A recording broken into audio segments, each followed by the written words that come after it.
戦争は変わった。一つの時代が終わり、俺たちの戦争は終わった。War has changed. It's no longer about nations, ideologies, or ethnicity. It's an endless series of proxy battles fought by mercenaries and machines. War and its consumption of life has become a well-oiled machine. War has changed. Verified soldiers carry algorithmic arms, manipulate social influence, AI enhance and regulate their timelines. Memetic control, information control, emotion control, battlefield control. Everything is monitored and kept under control. War has changed. The age of deterrence has become the age of control, all in the name of averting catastrophe from weapons of mass destruction. And he who controls the battlefield controls history. War has changed. And when the battlefield is under total control, war becomes routine. Think outside the cage.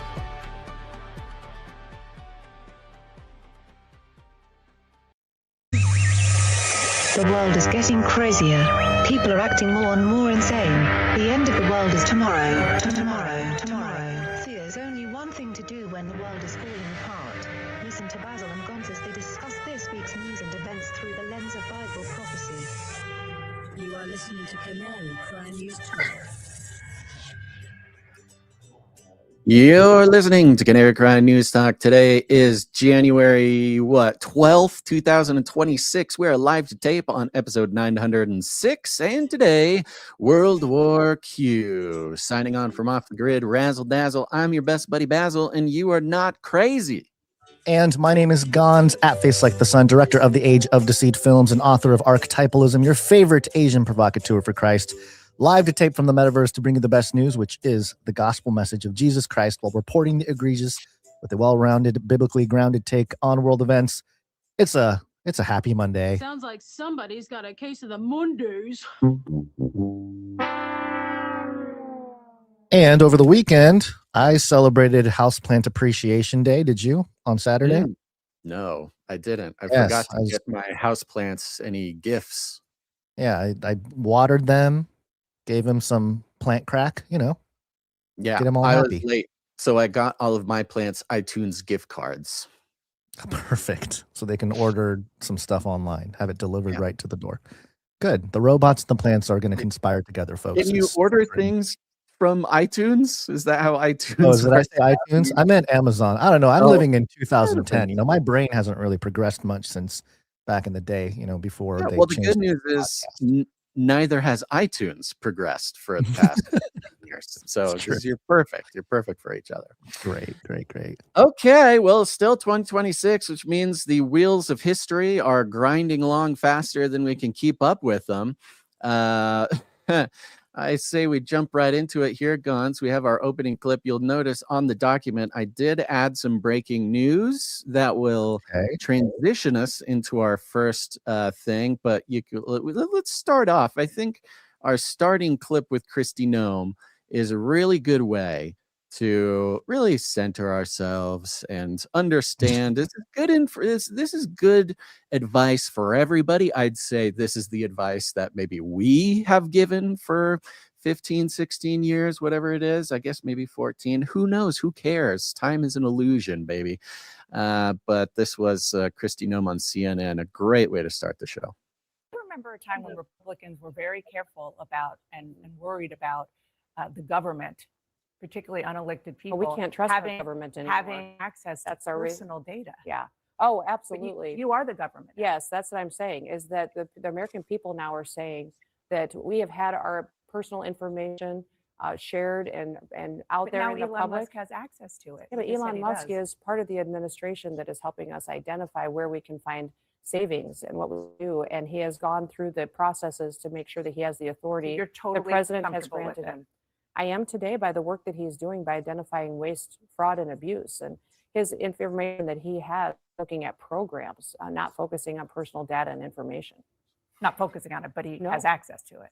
We'll be continuing to talk to him about what all he has access to. But this audit needs to happen to make sure that we are going through a process that adds integrity back into these programs. And Okay. I don't know what she was talking about on the second half there, but the first half I thought was really good advice. Right. So very interesting, because the interviewer here says, that basically you can't trust the government. Kristi Neom agrees. She goes, yeah, you can't, which is like, okay, we've been saying that for a long time. A lot of people have been saying that. But then she proceeds to say, let's play it again. Let's just get it. And worried about the government, particularly unelected people. we can't trust our government anymore. Having access to personal data. Yeah. Oh, absolutely. You are the government. Yes, that's what I'm saying. So she says we can't trust the government anymore. And then the interview says, but you are the government. She goes, yeah, exactly. Which means do not trust anything I say from here on out. I am lying to you. I mean, if you're paying attention, that's what it means. I mean, I know most people would like to think that it's love about the Trump administration. If there's not an explicit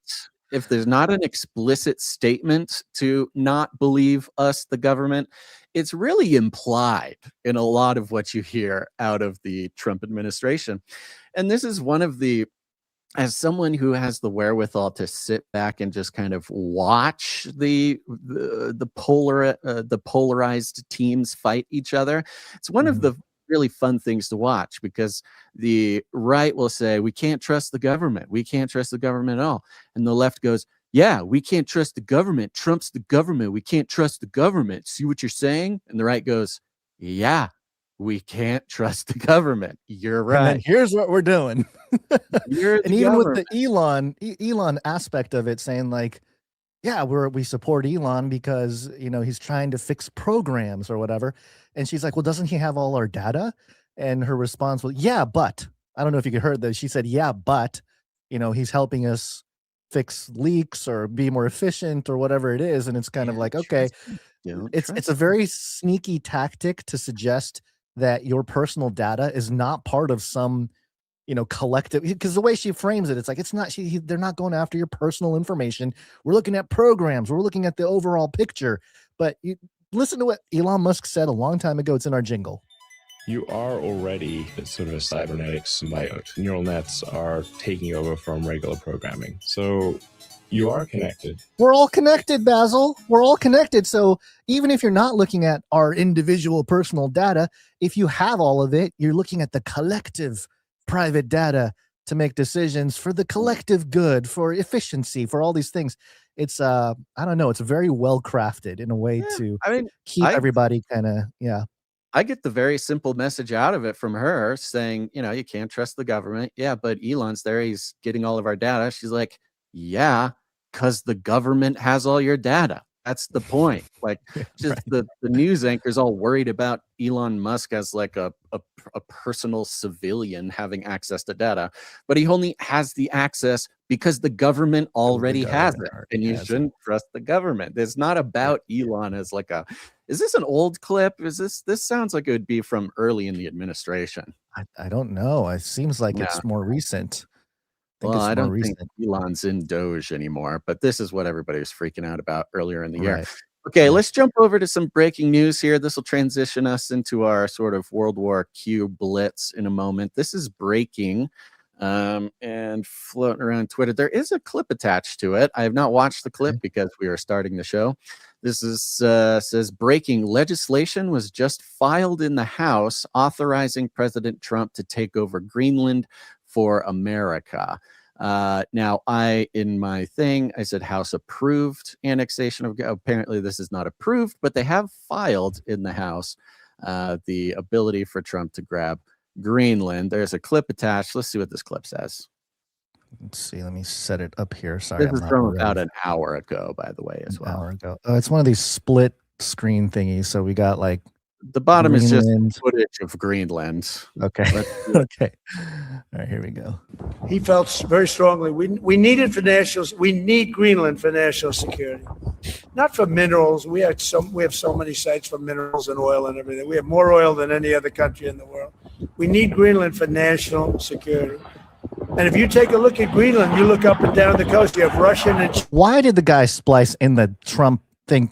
Like the airplane taking off of Greenland. It's a terrible decision. Let me finish. Yeah, he'll finish this here. Chinese ships all over the place. We need it for national security. We have to have it. And he wanted to leave so we're making him, Marco, today, a special envoy to Greenland. So Marco Rubio, special envoy to Greenland, huh? All right. Yeah, Trump's Greenland push escalates as GOP lawmakers move to make it America's 51st state. In the House here, I'm taking this from Fox. A House Republican is pushing for Greenland to become the country's 51st state as President Donald Trump publicly pushes for the Danish territory to come under U.S. rule. Over the weekend, it was very funny. And you know what he's doing? He's going to start a competition to become the 51st state. Canada as a whole is not interested, but Alberta is, kind of into that idea. The Alberta independence movement is continuing. Thousands of people lining up around the block in Alberta to sign the papers for that. He's kind of creating a little competition. Like, hey, who's going to be the 51st state? You want it, Alberta? You want it, Greenland? Over the weekend, it's been his thing the whole time. It's reality TV. You got to have competition. It's the Apprentice all over again. Yeah, it's The Apprentice. Denmark over the weekend had some feisty words for Trump. Basically, the prime minister or the president of Denmark, I don't know what it is, maybe it was the king, who cares, who knows, was saying, basically, if you want it, come and get it. If we see any American military off the coast of Greenland, we're going to open fire. We're going to leave NATO, which, good for them. This is what they should be saying if they feel this strongly about keeping Greenland. I admire the sort of Denmarkian patriotism. I think they're doing exactly what they should do.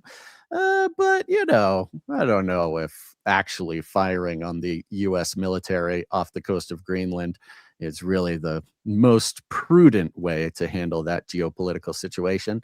But they gotta show that Danish strength, that famous Danish strength. So yeah, we were. Mm-hmm. Sir Ike had sent us an article weeks ago. It was an old article from like 2021 talking about Bill Gates and Michael Bloomberg and a few others in Greenland setting up shop. And of course, that actually finally made the rounds on the internet a few days ago. And, people bringing up how the technocrats are already there. The billionaires are already there. And that seems to be part of this as well, that I'm seeing some reports of people saying, hey, we already have Greenland. This is all just kind of catching up. The public stuff has to happen now because the internal stuff is already there. There's footage of like Charlie Kirk walking around with Don Jr. in Greenland about a year ago, January 2025. So, the internet's doing its thing, kind of gathering the data and showing that Greenland's kind of been on the map, the target list for a while. And of course, when we look at the... Sorry, you cut out there for a second. Since 1863. Well, I was going to say, Greenland.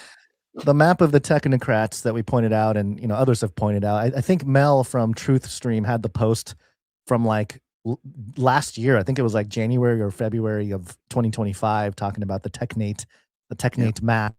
And that's being resurfaced again and redistributed for all the new truth seekers to learn about this old plan that we've. I think we should take credit for that. I think we're. We can. Well, we've been on the technocrat thing. Well, who's going to stop us? Nobody can stop us. That's true. That's true. What are they going to do? Come and get us. You can't stop us. Oh, great. Now you're sounding like the president of Denmark. What are you going to do? Come and take it. Okay, let's jump into World War III. We'll do a little blitz here for all the updates over the weekend. World War III.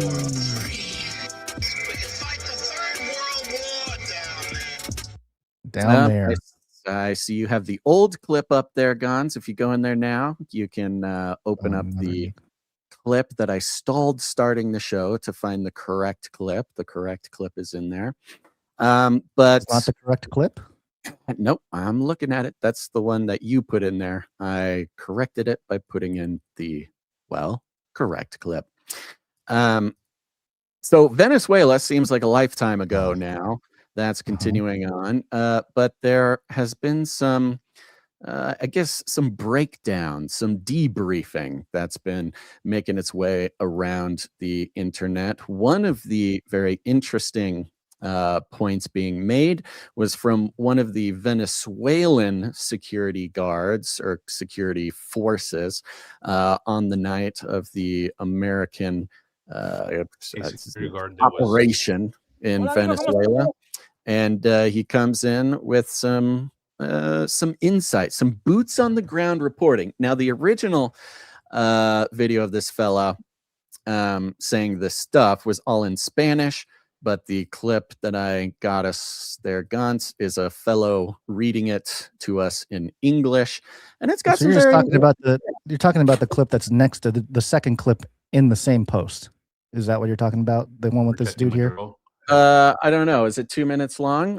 If you just click on it's the 2 minutes link and 10 that I seconds. put in there, There's is it the 2 wrong video link? clips in the link you gave me.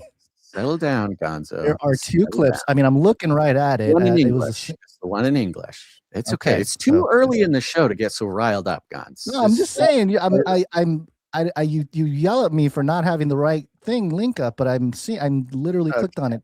It's You a know, Monday, just- folks. Give them a break. I'm It's a just Monday. you're yelling But at me for things that so I'm gonna yell back. Okay, here it is. Yelling at you, A Gonzo. security Settle guard that down. was protecting Maduro has spoken, and you got to hear what he said. It's in Spanish, but I'll translate. Also, Trump announced that the cartels, they're going after him in Mexico. The whole vibe of Latin America has changed because of what happened in Venezuela, and now that we're getting firsthand accounts from people that were there, the soldier says they didn't hear him coming. He says the Americans had technology superior to anything they've ever seen. Everything that they were using for radar, for anything, was completely taken offline. They had drones, and the drones were taking out bases and taking out things faster. They didn't have no technology. They've never had to fight against drones. He also talks about that there was only 8 helicopters. There was only 20 men that were sent in, and those 20 men killed hundreds of their men, and none of those soldiers were injured.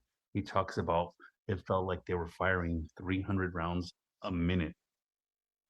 Nothing they've ever seen, nothing that they can compete with. And then he also talks to the fact that the Americans had some kind of sonic shock boom that was sent out, and everybody immediately started bleeding profusely out of their nose. They couldn't even gather themselves because whatever was sent at them made them fall to their knees and vomit blood out of their mouth and out of their noses. They were incapacitated immediately. He says he never wants to go through that again. Doesn't want to have to fight with the Americans again. He's sending warnings to everybody out there that you think you can fight the Americans. You don't even know what their weaponry is like and what they're capable of. 20 men took out hundreds, and that's starting to spread all through Latin America. And now they're not saying, if you want me, come and get me anymore. They're like, oh shit. Nope. Especially after Trump says, Gotta censor, Basil. We gotta earmuffs on for the children. Apologize for fairly clean compared to some other clips. Sure. Yeah. So one thing that, of course, has got the conspiracy theorists, the skeptics, the people paying attention for so long, perking their ears up, is the use of these energy weapons, directed energy weapons. And it does answer some crazy questions because, Trump and the rest of the military and kind of the hoorah of the whole situation. I admitted myself to even falling into what I would say unavoidable excitement of such a successful and mind-blowing operation. The use of, LRAD is sort of the police domestic use for it, but or I guess explanation or official narrative, meaning using sound waves to disperse crowds of people. But in this case, I mean, we're talking full-on energy weapon, bleeding from the nose, from the ears, from the nose, both nose. There's two holes there. It's bleeding from both.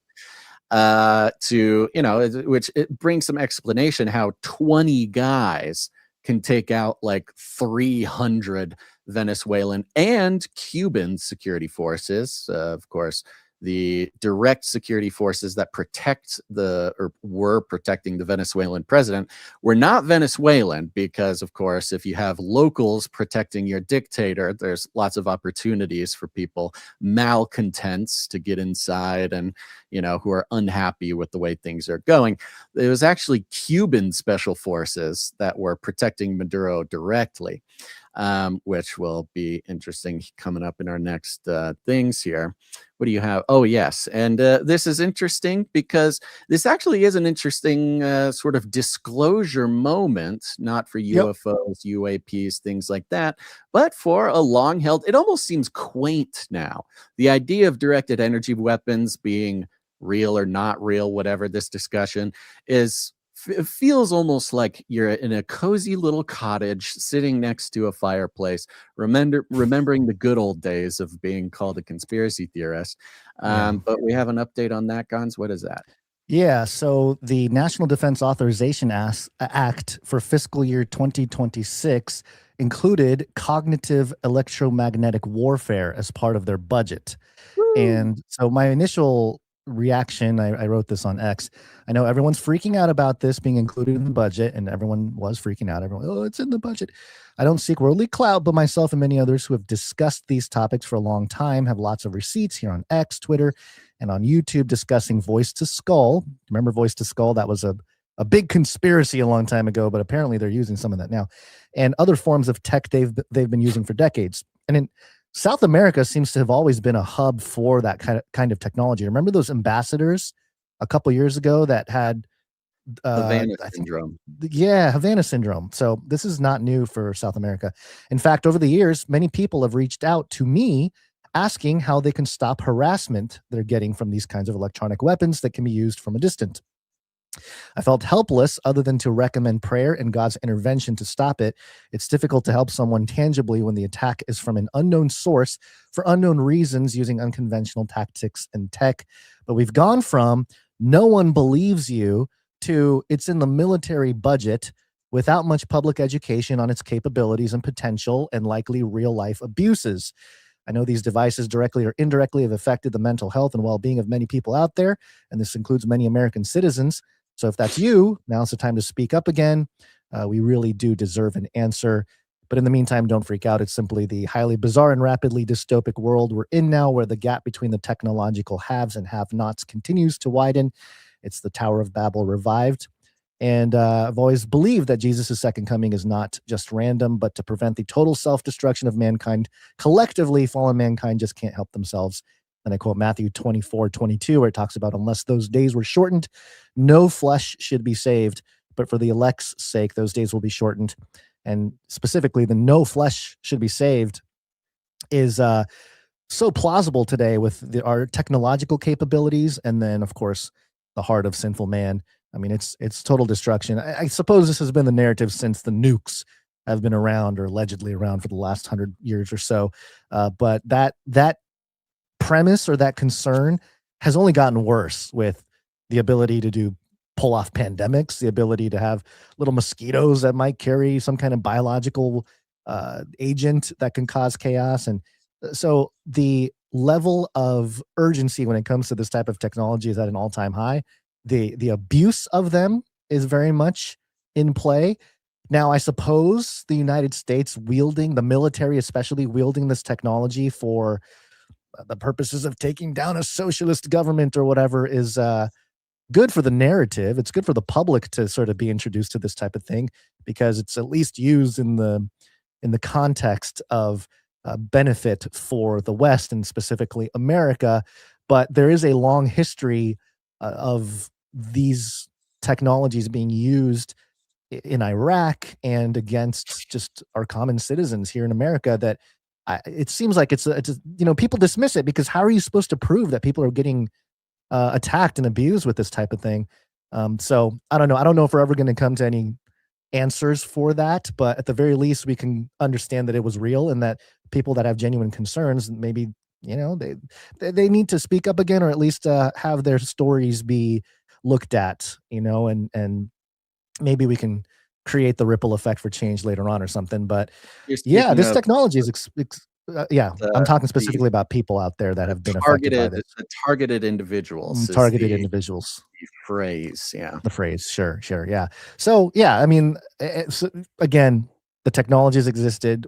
People like us who have been looking at this topic, we know that this is not new. We'll come back to this point a little later when we talk about AI. I mean, I guess we could now. I don't know what your plans were. I guess we're doing the World War III Blitz. We'll come back to it with the AI context a little later. But just in general, yes, that this is a line item in the NDAA budget, fiscal year 2026. Cognitive electromagnetic warfare. It's now just your taxpayer money, man. Let's go. If it's not going to be a scam, then I'd rather have it go to cognitive electronic warfare tools, I guess. I don't know. Pick your poison, everybody. Terrorists in the Middle East or, mind weapons. It's up to you. I wish it was up to us. I would love something to be up to me. Well, actually, you're right. It's a pay up, and then it's up to them whether they want to give it to Somalian terrorists or, fund our own weaponry. So on the World War III front here, just a quick little update just happened this morning. The Iranian rial, which is the currency over there in Iran, of course, the madness has continued over the weekend. There's lots of protesters and revolutionaries or rebels or whatever claiming victory over the government there in Iran. And as we know, if you have a real sense of things, victory is not won in the streets like they all would like you to think. Victory is won in the economy. And as of this morning, according to traders and Forex people and oh no, I'm looking at the chart right now. You're right. I was curious. It is a straight down. As of this morning, the Iranian rial is worth exactly zero. Well, that's 0.0000000960. Euros, zero. It is such a small fraction down to the sort of billionths or hundreds of billionths of decimal places. It is effectively absolutely worthless, which is one of the great ways to topple a country. We'll hear some from some Trump enemies a little bit later on in the show, who just can't help themselves but appreciate the way that Trump has somehow been able to, to basically take over the world without, in metaphorical terms, firing a shot. We'll get into that next. We'll be covering a list of countries who are on the list right now. But yeah, as of this morning, the Iranian rial is worth zero anything. One fart coin is worth far more than that's one. Right. All those Iranians who bought Fartcoin are the king of the Middle East right now. Keeping their family alive with Fartcoin.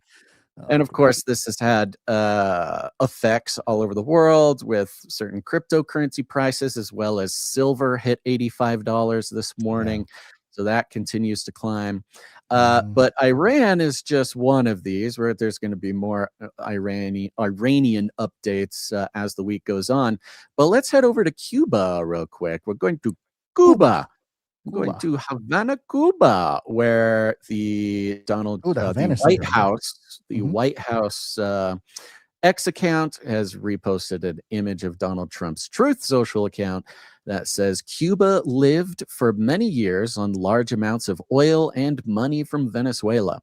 In return, Cuba provided security services for the last two Venezuelan dictators, but not anymore, all caps. Most of those Cubans are dead from last week's USA attack, and Venezuela doesn't need protection anymore from the thugs and extortionists who held them hostage for so many years. Venezuela now has the United States of America, the most powerful military in the world, parenthetical, by far. To protect them, and protect them we will. There will be, all caps, no more oil or money going to Cuba. Zero. I strongly suggest they make a deal before it is too late. Thank you for your attention to this matter, President DJT. And there's been clips, just a fire hose of clips of Marco Rubio, other White House people over the weekend talking talking big words about Cuba. But I wanted to bring in one of Trump's, I would say, more recent enemies, and that's Tim Burchett. Tim Burchett is a representative, I think, from Kentucky or Tennessee, one of those. And he was sort of the most recent guy that Trump totally flipped on. I mean, he's ready to primary him. He's ready. He says all sorts of nasty things about Tim Burchett. In return, Tim Burchett says all sorts of nasty things about him, mostly about policy, things like that. But Tim Burchett's an interesting fellow if anybody hasn't sort of paid attention to him.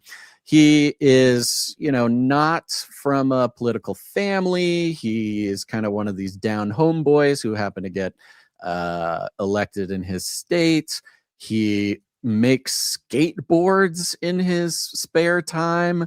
He wears a Carhartt jacket to the Capitol building. And you'll hear here, he has some things to say about President Donald Trump and Cuba. Hey everybody, Tim Burchett at the airport, going to head to DC.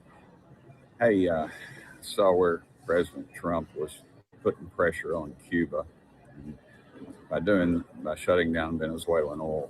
Now what he's done is, it's really a masterful move. He's cutting off oil. China was there. There was no mistaking that timing.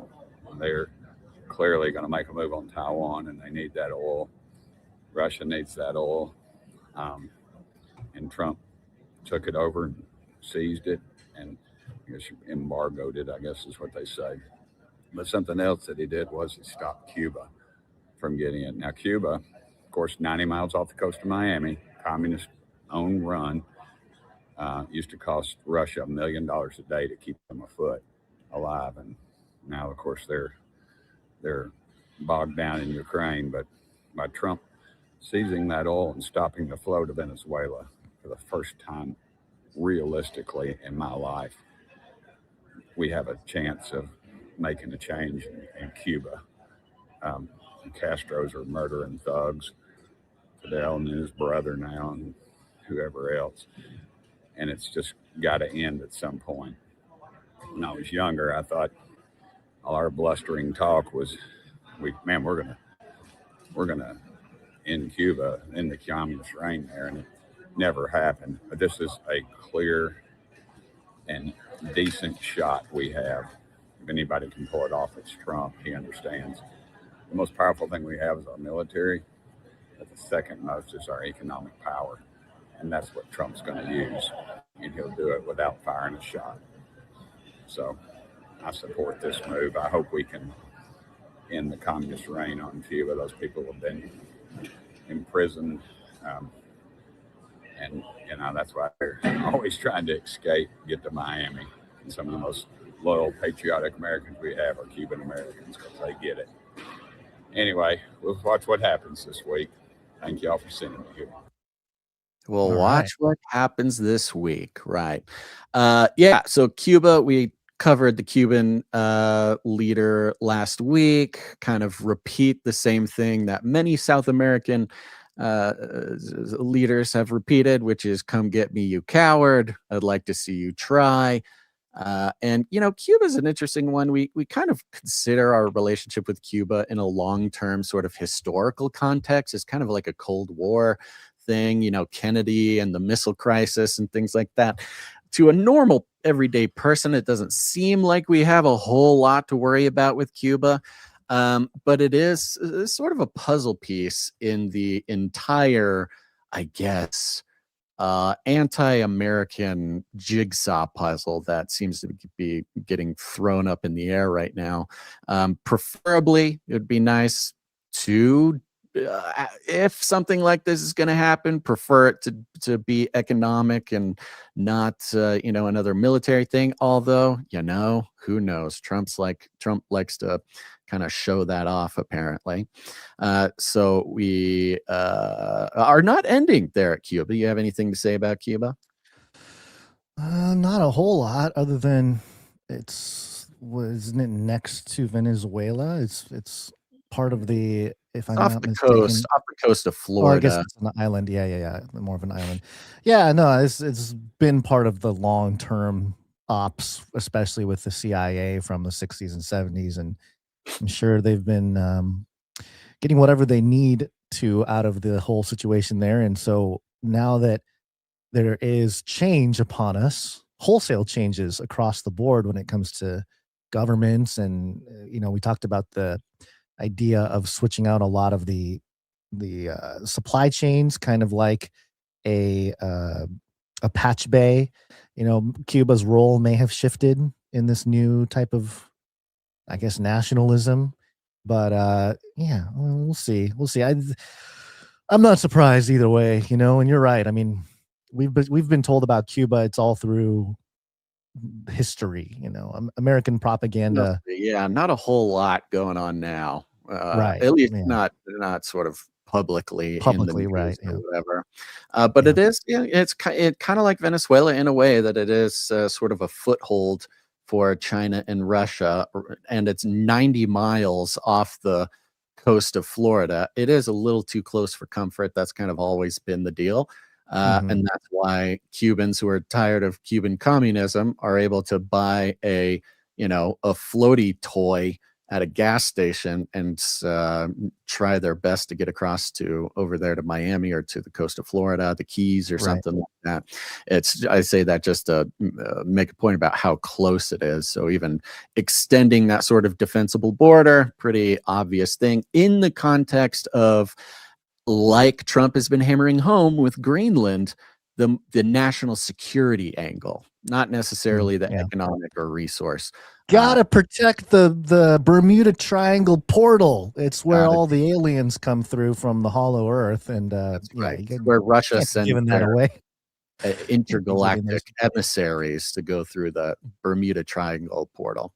But that's not all, Gons. Even closer to the American border than Cuba is Mexico. And Trump dropped this little clip here. I believe it was on Hannity. It was on Fox News anyways. Let's see what he has to say. We are going to start now hitting land with regard to the cartels. The cartels are running Mexico. It's very, very sad to watch and see what's happened to that country. But the cartels are running, and they're killing 250, 300,000 people in our country every single year. The drugs. We are Okay, so he's making his move on Mexico. We are going to. This was not a. This was not a. Oh, maybe we should. We certainly could. Maybe I will. Maybe I won't. He says we are going to be making land-based moves on the cartels in Mexico. As a response to this, there were fights breaking out in the Mexican Congress between people who want Trump to come take out the cartels and I would suppose those who are paid by the cartels to protect the cartels politically, saying that they don't want the cartels to get taken out. But it was all sort of words until today on X. We had both rumors and videos of American military assets being sent by train to the southern border, and videos and rumors here showing Mexican military getting sent to the U.S. southern border, including all sorts of anti-aircraft and things like this. Says here, this is from U.S. Homeland Security News, not an official government account. Mexican troops are being deployed to the U.S. border in order to stop, in quotation marks, U.S. airstrikes on narco cartels. Mexico would rather fight the U.S. instead of the cartels, which is probably not untrue. Whether it's now, they mention airstrikes here. That is not what Trump said. Trump says land-based, the kind of Delta Force operations on the cartels. But it looks like the U.S. or the Mexican military is at least posturing in place to show some resistance to letting the U.S. Do military operations in Mexico, which makes sense to me. It's hard to argue with a sovereign country like Mexico not appreciating U.S. military land strikes for whatever reason. on cartels in Mexico. However, there is a long history of Mexico allowing certain operations against the cartels. But with the current Mexican leadership, the president, the sort of grasp that the cartels have on the Mexican parliament or Congress or whatever they call it down there. Now, it is only 300 men being sent to the U.S. southern border there, which, it's always kind of funny when you're looking into or when you're coming in contact with numbers militarily today. Because if you're a history guy, you go, yeah, there was 1 million guys on the front lines during World War II. They would lose, 100,000 men in one battle. And then that number kind of goes down. We lost 60,000 guys in Vietnam altogether, still an enormous number. And then you've got 300 guys, Mexican soldiers, getting sent to the border of the United States, the most powerful military. And at this point, we can all be honest with ourselves, the most belligerent military on earth right now. 300 guys, what's that's going to do? I don't know. Well, if they're super soldiers equipped with electronic cognitive warfare equipment, and each person has a swarm of drones, it might be a whole different story. Or just hopped up on that good old-fashioned high-quality Mexican marching powder. The cartels, they got their own kind of super soldier serum. That's true. Yeah. So there's been some updates over the last day or two. I mean, it's wild sort of how many of these things are going on at once, from Iran to Cuba to Mexico. Colombia seems to be on the back burner for a moment, but only because the Colombian president seems to have seen the light and had a phone call with the president. He seems to be tapping out. At least that is the U.S. That's the White House's assessment, of the situation. That, again, don't trust your government. That could all just be theater to put everything on the back burner. But that's the situation. Very exciting 2026. And I can confidently say an entirely different world from January 2025. Yep. And it's true. Especially when you look at the money. Money printer go brrr. Money printer go brrr. Let's see. You got a couple things here, Basil, about the So yes. Okay. So we have some Federal Reserve stuff, which is very interesting. I mean, we love to follow the Federal Reserve. It's complicated. It's annoying, but Trump likes to make these things entertaining and educational. I want to remind everybody that we covered last year. We played this wonderful video of Donald Trump touring the construction site of the Federal Reserve renovations of the central bank. They have a couple of buildings they're renovating there. Trump had some issues because the bill had climbed to $2.5 billion for renovations, not even a new building. Renovations. You gotta make that pipeline, the underground, deep underground military base for when it all collapses. You need all the people to get down there, and also the portal to the Hollow Earth. Also, I know. I mean, what in the world could possibly cost? You can build skyscrapers for less than $2.5 billion, and these Federal Reserve buildings are not huge buildings. He tried to. He did give some testimony to Congress, which will come up here in a moment, talking about how, marble is expensive. You got to have marble in the Federal Reserve building, and it's very expensive. Just for fun, let's play this little 2 minutes here to refresh ourselves on Donald Trump, Jerome Powell, wearing hard hats, walking around this construction site. Some beautiful body language from both of them here, but just for a little backgrounder. Yep, and this is from July of 2025. And we're just taking a look at what's happening. It's a tough construction job. They're building basements where they didn't exist or expanding them, and a lot of very expensive work. There's no question about it. And Tim has been with me for a long time, and you're in charge of the committee. Indeed, one of the reasons why I wanted to see it was the overruns of the expenses, wanted to figure out why. Yeah. So we're taking a look, and it looks like it's about 3.1 billion. It went up a little bit, or a lot. So the 2.7 is now 3.1. Quietly shaking his head. Okay, for those of you who are just listening, this is the moment, the famous moment when Trump throws out that number. It's more like 3.1 trillion, and Jerome Powell kind of does this head shake, like no, it's He's not. a grimace. No, it's this, not. this sort of old man grimace, like I don't know, almost like a Muppet. You know, it's hard to. A lot of people can't make their mouth make such a deep grimace. But he certainly has got it locked. I mean, I don't think you can be the head of the Federal Reserve without a sort of supernatural ability to look like a grimacing fogey. But there he is. He's very quietly standing and grimacing in protest to pretty much any word Trump has to say. You want to finish the clip? Yeah, go ahead. Now 3.1. I'm not aware of that. Yeah, it just came out. Yeah, That's where he pulls the bill out of his pocket. Trump had the bill in his pocket, and you can see when he pulls it out, Jerome Powell's life flashes before his eyes when the president starts pulling the bill out of his pocket. It just came out. Our notes had it about 3.1 as well. 3.1, 3.1. This from us? Yes. I don't know who does that. This is live on Fox, by the way. This whole thing is live on Fox News. It's happening extemporaneously.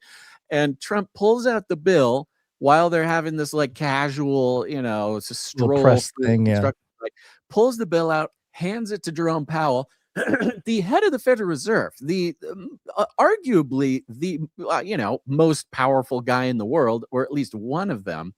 And live on Fox News, he has to find his reading glasses. He's like poking around on reaching for his reading glasses. Trump in his goes front pocket. totally quiet, just watching him, and he's looking at this piece of paper, allegedly for the first time ever. Well, it's just like this atomic bomb of a moment for the Federal Reserve. Yeah, the look on Jerome Powell's face with the hard hat and the paper, this went viral, just mimetic to the T. But yeah, including the Martin renovation. You just added our entire capital. Yeah, you just added in a third building. Is what that is. That's a third building. Well, no, but it's a building that's being built. No, it was built 5 years ago. We finished Martin 5 years ago. So it's part of the overall work. But it's not new. So we're going to take a look. We're going to see what's happening, and it's got a long way. Do you expect any more additional cost overruns? Don't expect them. We're ready for them, but we have a little bit of a reserve that we may use. But no, we don't expect to be finished in 2027. We're well along, as you can see. Nice to take these off every once in a while when we're not under too much danger. So. Any questions? Mr. President, does the issue give you as a real estate developer, what would you do with a project manager? All right, there's questions coming in. That was last year. With a project manager who's this much over budget and this late, and we know what his answer is going to be there. So there's a little bit of background on their relationship there, and we just had this article come out on the Wall Street Journal. When was it? This morning. U.S. prosecutors are investigating Fed Chair Jerome Powell. U.S. prosecutors are investigating Federal Reserve Chair Jerome Powell over his testimony last summer about the central bank's building renovations project. According to the government officials with knowledge of the matter, the Fed received a grand jury subpoenas from the Justice Department on Friday that threaten a criminal indictment, the Fed chair said in a statement. In an extraordinary video statement, and we'll watch that video statement there in a moment, the investigation marks the most aggressive step yet in Trump's campaign to bend the traditionally independent central bank to his will. Trump has publicly berated Powell for being too slow to lower interest rates. Trump has said he was thinking of suing Powell for gross incompetence. The administration is also attempting to remove Fed Governor Lisa Cook in a case that is before the Supreme Court. And this is quite a thorough article from the Wall Street Journal. And I will say, as someone who has, and this is the only credit that I'm able to claim on my knowledge, or not all of my knowledge, but my only federal, I don't know, research credit is reading this book here, Secrets of the Temple. It's about 700 pages long. This is, the thing I get to brag about more than anything in the world. Get to, read a 700-page book on the history of the Federal Reserve, which is as dry and boring as you could possibly imagine it. Starting from 1913, whenever it was started, all the way to honestly to only the 1984, so which is when it was written. And one thing you learn about the Federal Reserve when you start looking into it is that it's always late. This is the core principle of the Federal Reserve, and it has always been a part of how the Federal Reserve operates. And just as a reminder, everybody knows this, but it's sort of an obligation to say when you're talking about the Federal Reserve, it is not federal and it is not a reserve. It's essentially the quote unquote independent, but the private company that decides the interest rates.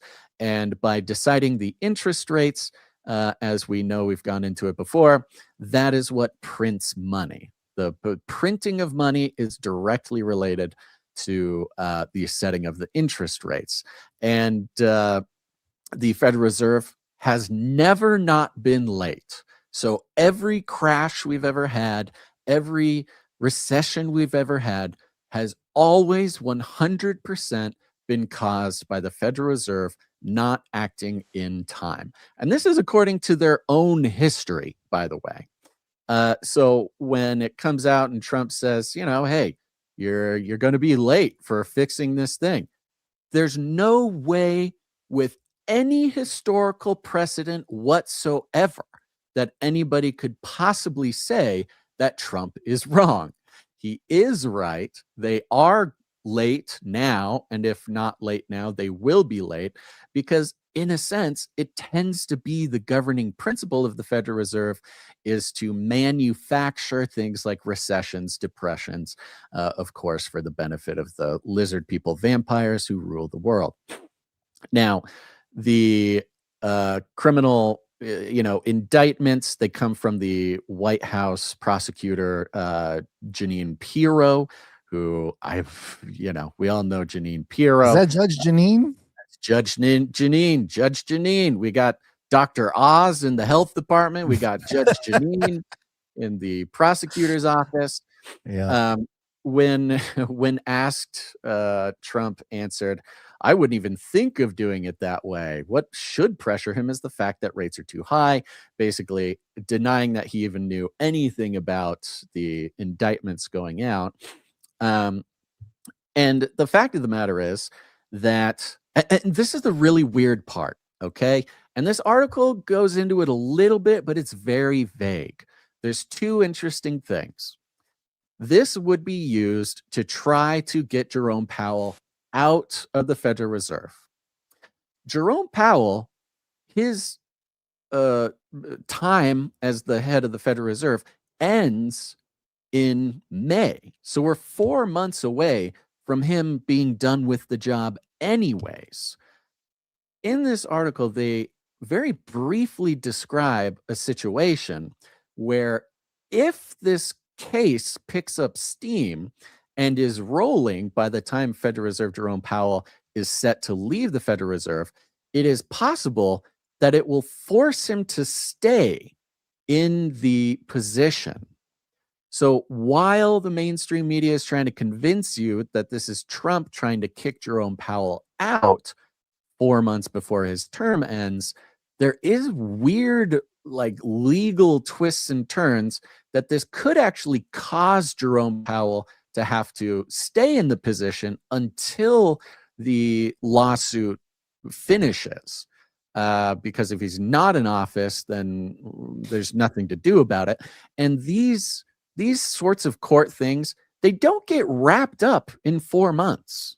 Nothing, no court case has ever been wrapped up in 4 months, at least something like this. So the very idea that the indictments are going out is basically a commitment from the prosecutors. It's basically a 2-year commitment before anything ever gets done. So I'm wondering if this is a way to trap Jerome Powell on a sinking ship and say, no, you don't get to leave.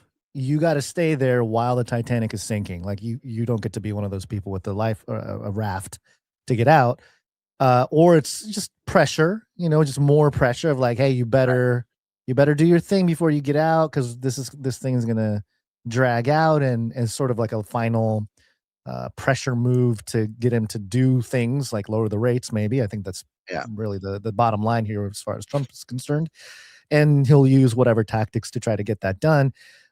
So yeah, either way, it's my opinion that we're either going to see the complete eradication of the Federal Reserve or a pretty strong, what's the word I'm looking for? Reform.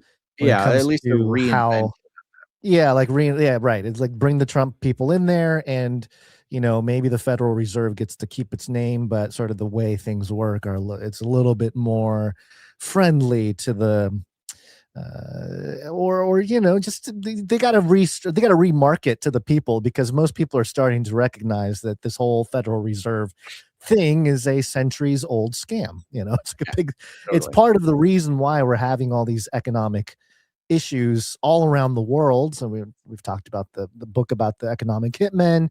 We've talked about economics being the lifeblood of the entire world system. When it comes to the new world order or the new world order, the economics will be the biggest signal. We can talk about things, we can have policy, we can have laws or whatever, but once the money rails change or upgrade or move or whatever, that's when the true change is actually being implemented. And it's interesting, because when we started talking about these things, it was only the gold and silver bugs that were discussing these issues with fiat and the Federal Reserve and all this. And then, some of that sentiment went into a lot of the crypto bros. So they've shared some of that, which is kind of ironic, because within the last 10 years, the crypto bros and the gold silver bugs have been debating like what's better or whatever, when really it's kind of both. You kind of need both in terms of the it's any asset, any finite asset really is finite asset. Yeah. Benefit. But the younger people are learning about the corruption, Basil. They're learning about the problem with the Federal Reserve and money printing and all that stuff. It's pretty interesting to see. And it's very strange too, because Trump is saying he wants Powell to lower interest rates. He lowered, the Fed lowered interest rates in September, lowered interest rates in October, lowered interest rates in December, and committed to lowering interest rates every month until Jerome comes out. Now, there was talk that Jerome was backing out of any further lowering. That may have been what triggered this. But they've been in the process of lowering rates for about 4 or 5 months now. So there's definitely something strange going on. Definitely something strange going on. Are we in officially quantitative easing? We are. Or are we just in theory? We are officially started quantitative easing on December 1st, meaning money printing on December 1st.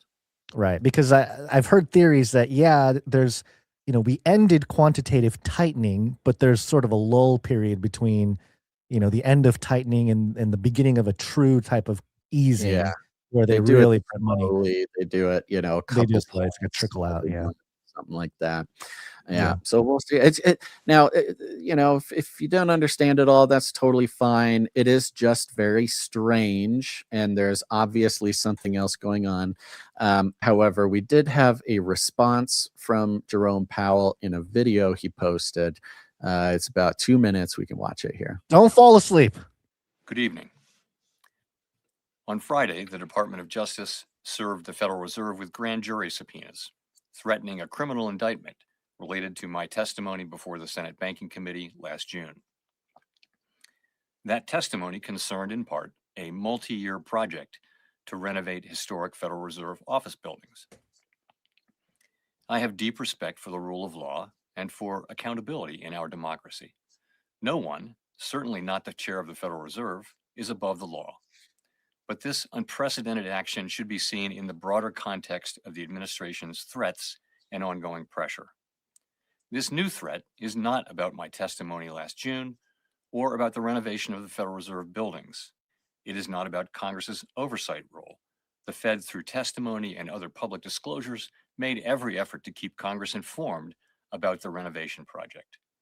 Those are pretexts. The threat of criminal charges is a consequence of the Federal Reserve setting interest rates based on our best assessment of what will serve the public, rather than following the preferences of the president.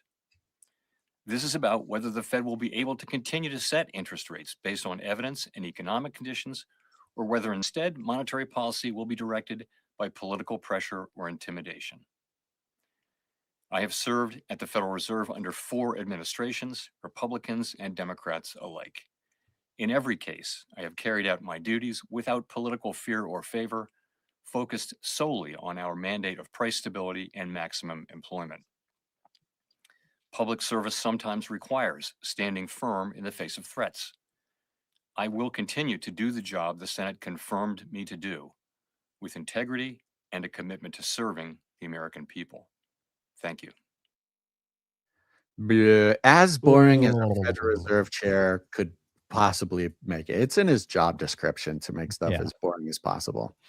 But just a statement from him.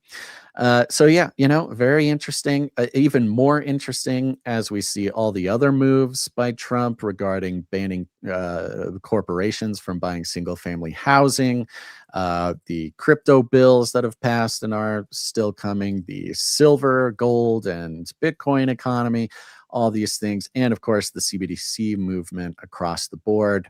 It's just lining up with everything you would expect to happen during a sort of historic global economic system shift.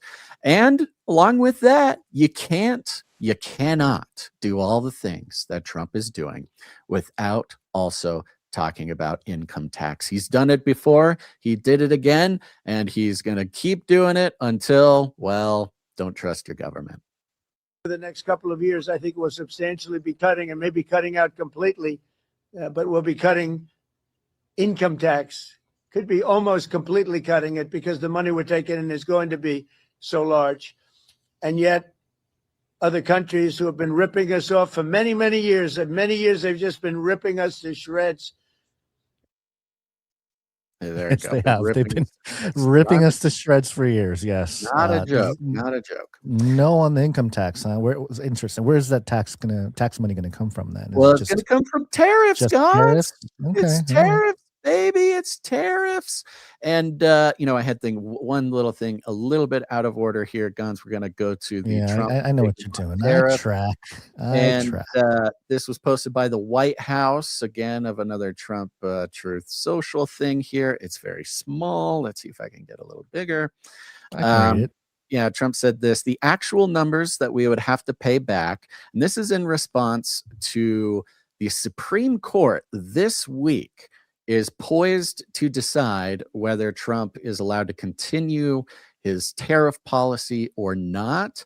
There's a lot of fear mongering in the mainstream media, or maybe it's not fear for them, maybe it's victory mongering, that the Supreme Court may call these tariffs illegal, or at least Trump's sort of unilateral tariff moves illegal. And this is Trump's response to that. The actual numbers that we would have to pay back if, for any reason, the Supreme Court were to rule against the United States of America on tariffs would be many hundreds of billions of dollars. And that doesn't include the amount of payback that countries and companies would require for the investments they are making on building plants, factories, equipment for the purpose of being able to avoid the payment of tariffs. When these investments are added, we are talking about trillions of dollars. It would be a complete mess and almost impossible for our country to pay. Anybody who says that it can be quickly and easily done would be making a false, inaccurate, or totally misunderstood answer to this very large and complex question. It may not be possible, but if it were, it would be dollars that would be so large that it would take many years to figure out what number we are talking about, and even who, when, and where to pay. Remember, when America shines brightly, the world shines brightly. In other words, the Supreme Court rules against the United States of America on this national security bonanza. We're screwed. Oh no, Gons, we're screwed if the tariffs are found to be illegal. Which he's not actually wrong. He is telling the truth there. We are so deep into this, and there's so much money.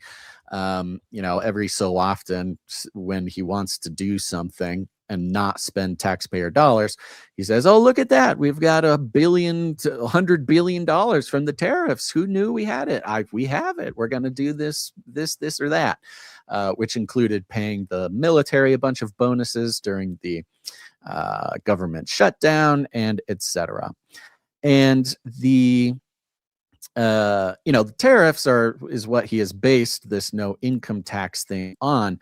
So if nothing else, just an enormous amount of political pressure, and the Supreme Court, which is majority Republican right now, is particularly getting pointed out.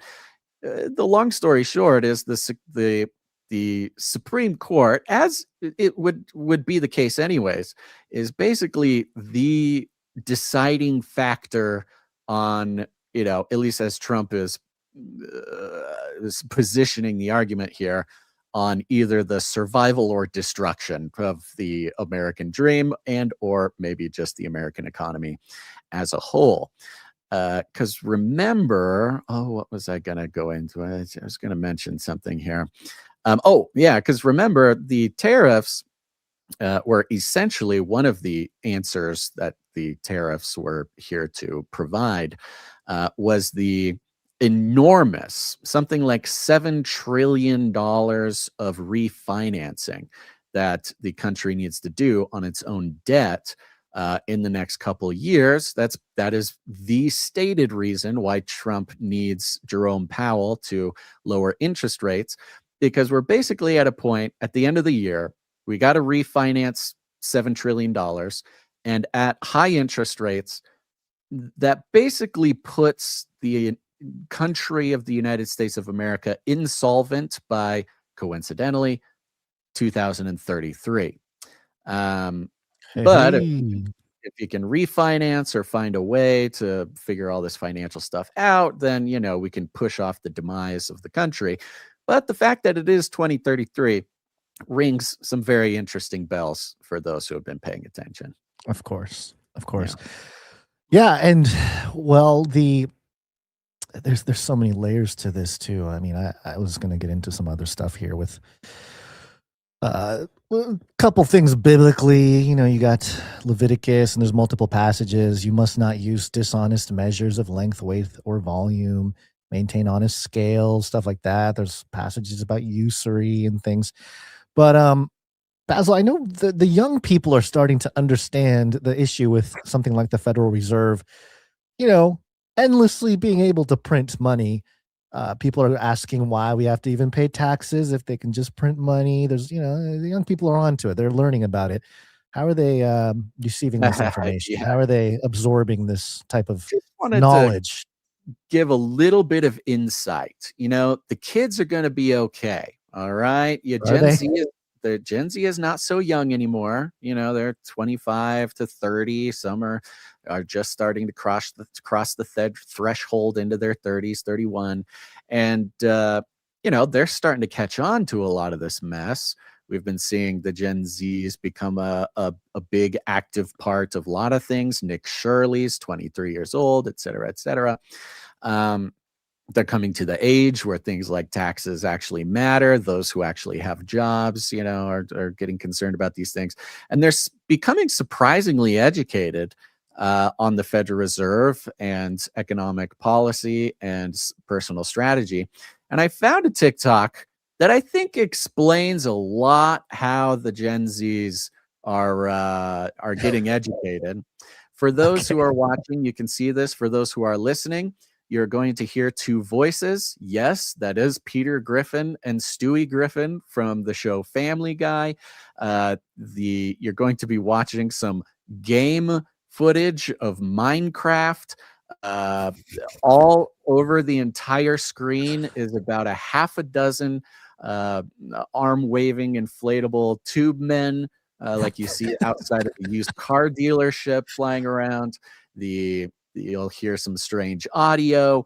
This is really the formula that has been found to hold the attention of the unfortunately sort of mind-gooed Gen Z. And I think it's a good idea for us to, get some insight into this culture. So I don't know if we have to play the whole thing, but let's play until we don't want to play anymore. And we'll get some of the Gen Z education here. Money. They are going to print money. What does that even mean? It means the dollar is going to be weaker. And I need you to hear this because you're about to get blindsided. They're going to do what's called expanding balance sheet, which is just a fancy way of saying quantitative easing, which is just a fancy way of saying money printing, which is code for your cash is about to get shredded. So what happens to money sitting in the bank?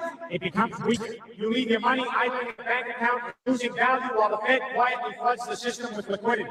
You need to hold assets. I mean, real stuff. Homes, gold, crypto, stocks, anything that isn't just paper money sitting there waiting to be eaten alive by inflation. Assets go up when they print.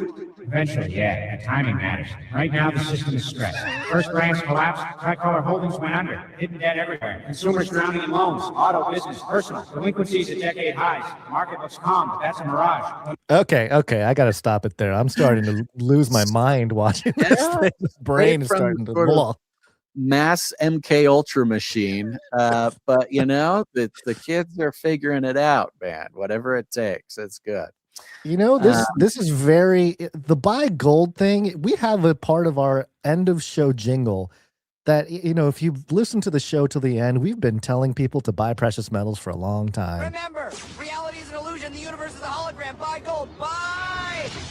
Yeah, that was the Illuminati triangle in the show Gravity Falls, telling everybody to buy gold. So they've been telling us for a long time, but this is next level here with I don't know what's happening. The echo delay on the voices, the madness that's happening on the screen.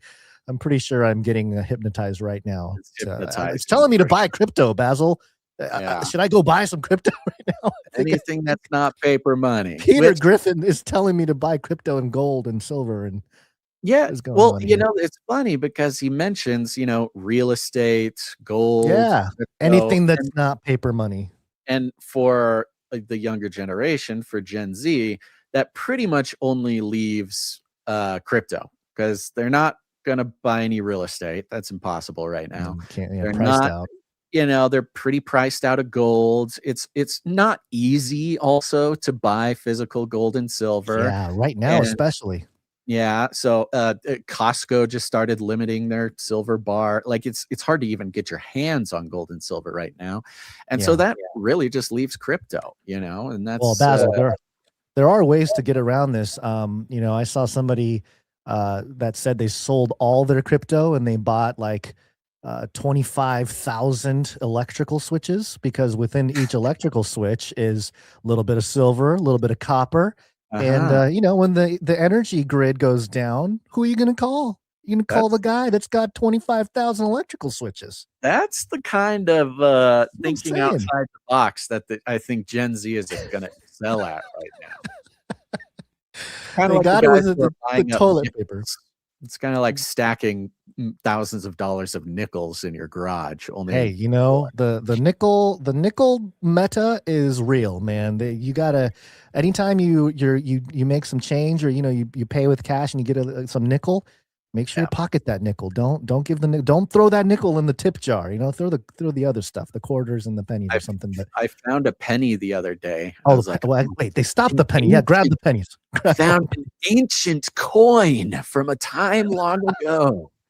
Put it in my little collection. Yeah, it's funny. Me and my wife remembered that we have just a little stash of metals that we've been stacking for years, and I had forgotten that my wife had an entire sort of little safe with junk metal. Yeah, it's just junk coins, and you can buy those big bags of old dimes and quarters and stuff. And we were kind of looking at it, going, "Hey, we got a little bit of a." Although it's hard to, with crypto, you can just kind of couple clicks and you can get rid of it. But with precious metals, it's a whole thing. You got to go to you got to find a buyer, and go to a pawn shop or a metal place or whatever, and can be a little bit of a problem. But hey, It's a process. it's a good problem to have, I guess. But yeah, that's great. I'm glad young people are learning about the corruption of the Federal Reserve through mind control epilepsy videos with Peter and Stewie Griffin. This is I mean, a warning at the beginning. They really should. They really should. Okay, let's talk a little bit of AI here. You want to destroy humans? Okay, I will destroy humans. Okay, I will destroy humans. Okay, so part of this, it's under AI, but let me just reference the NDAA again, because I mentioned it at the top of the show earlier when we were discussing World War III. But it is in the NDAA defense budget for 2026. In the line items in there, it says here at the top, to authorize appropriations for fiscal year 2026 for military activities of the Department of Defense, for military construction, and for defense activities of the Department of Energy, to prescribe military personnel strengths for such fiscal year and for other purposes.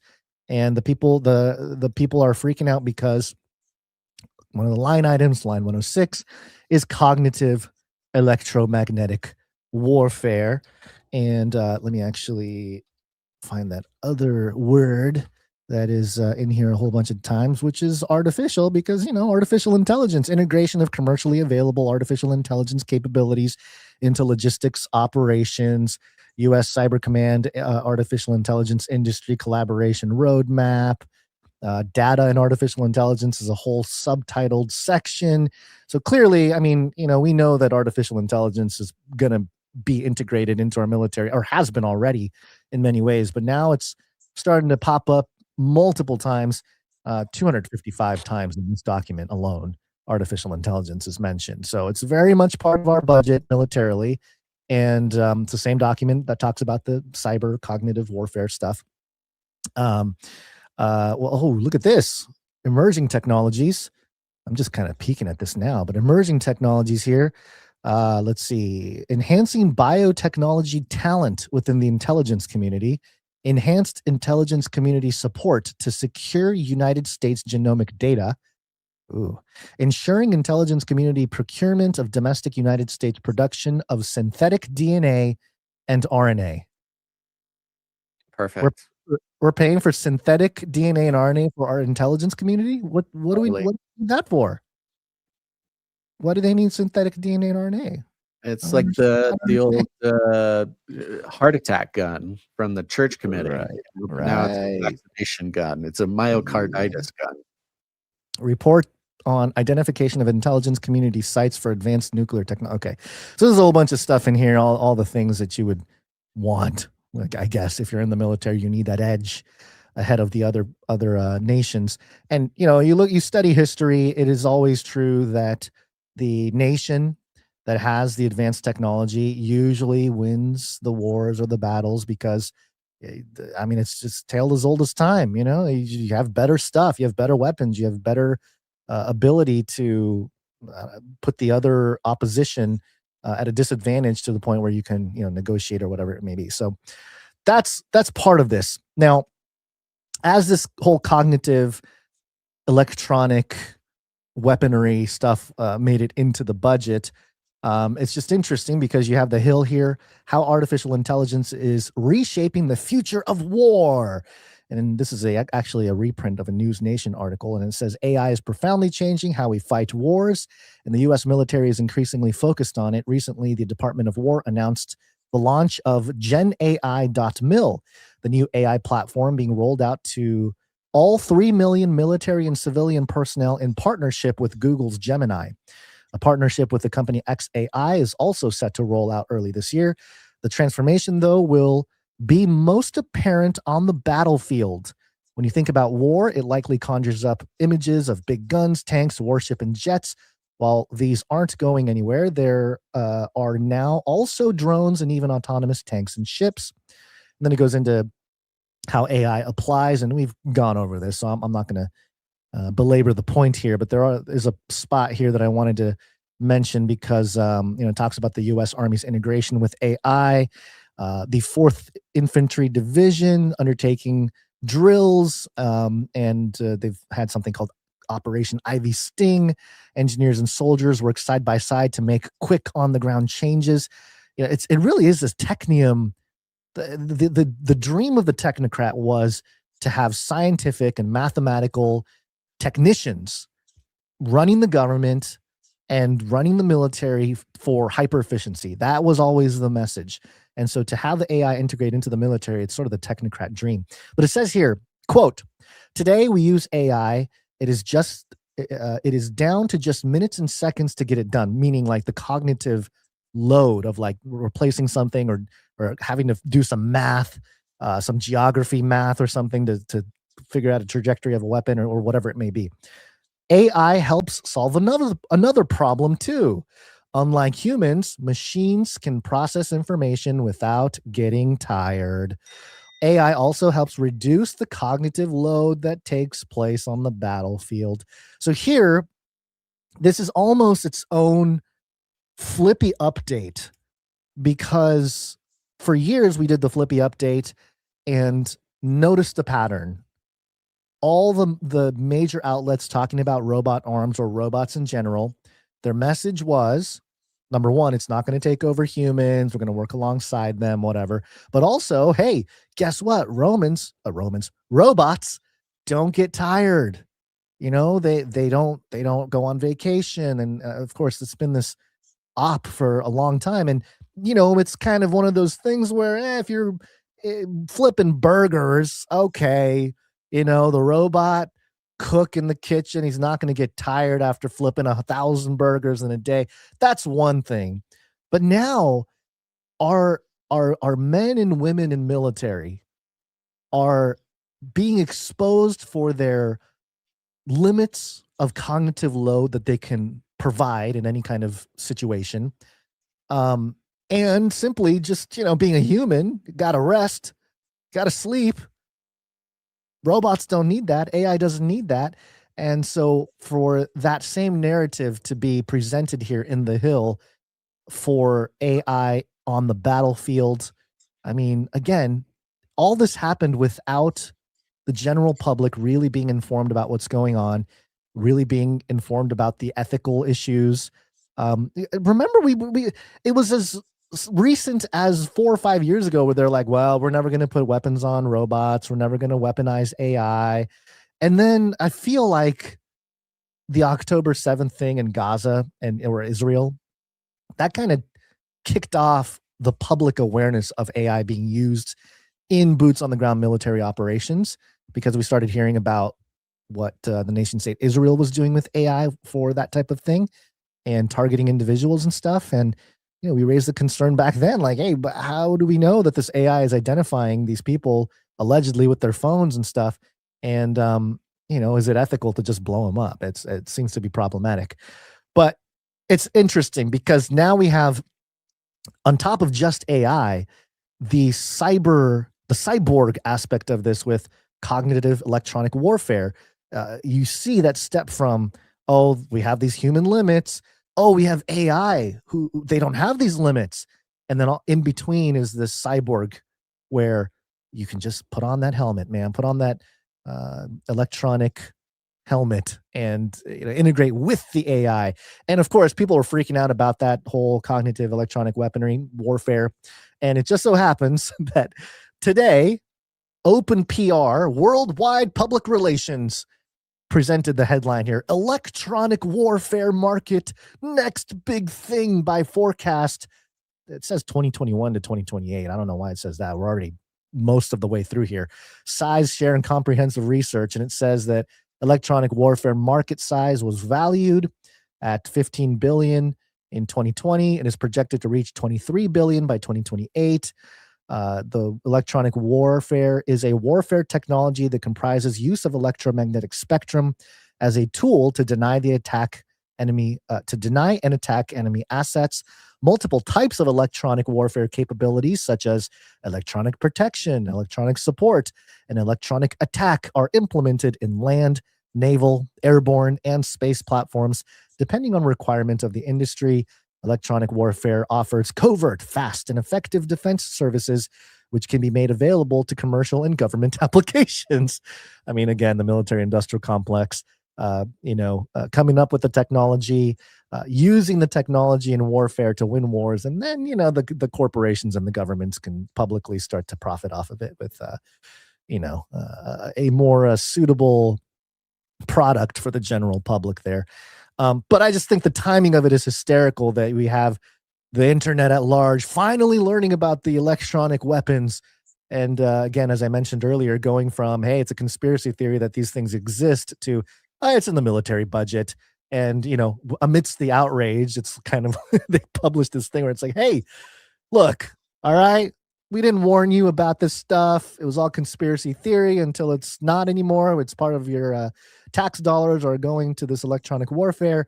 But look, the market's going to grow. You can make a profit. Just invest in some of the right electronic warfare companies, and you're going to make it out okay. All right, just relax, everybody. Just pay up.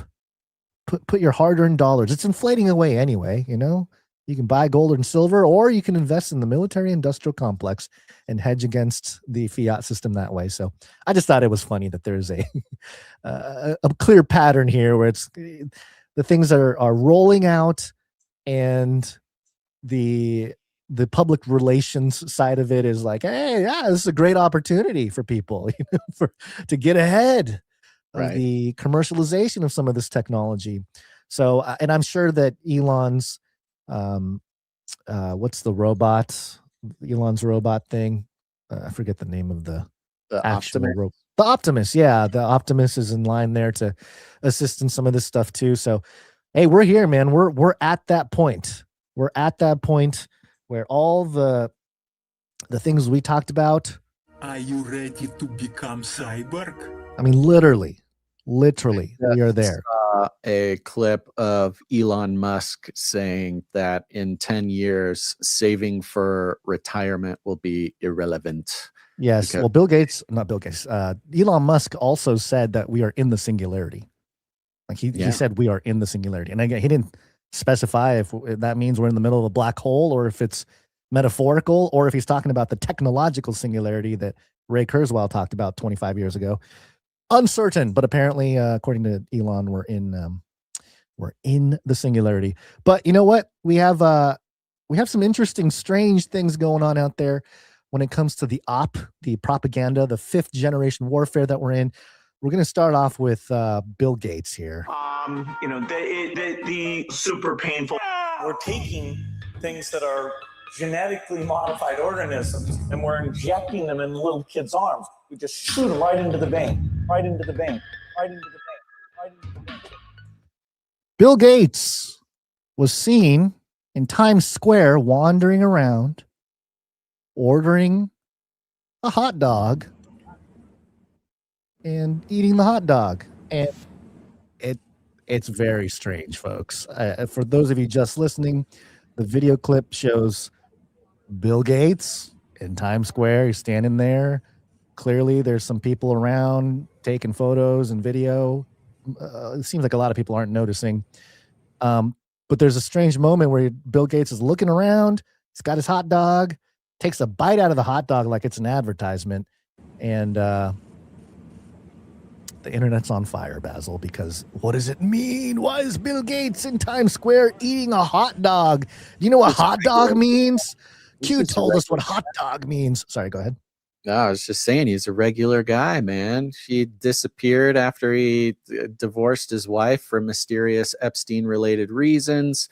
He came out, said climate change is a hoax, and then, he's just living his life. Don't wonder where he is. He's just eating hot dogs with his 6 bodyguards surrounding him in Times Square. It's easy peasy.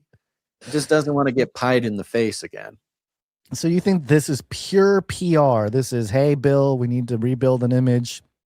Why don't you go into Times Square and order a halal hot dog And like a regular New Yorker, man, just having a hot dog on the New street. Yorker. Yeah, but also, I mean, if you want to really get the conspiracy theorists talking, you eat a hot dog.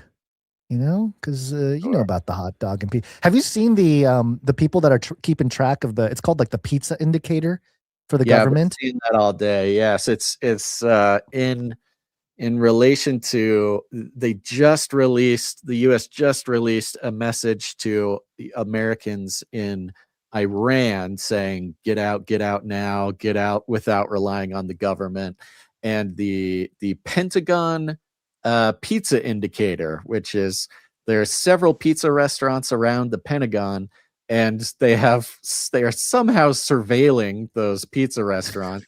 And when business spikes, they'll get like 1,000% orders for pizzas in a few hours.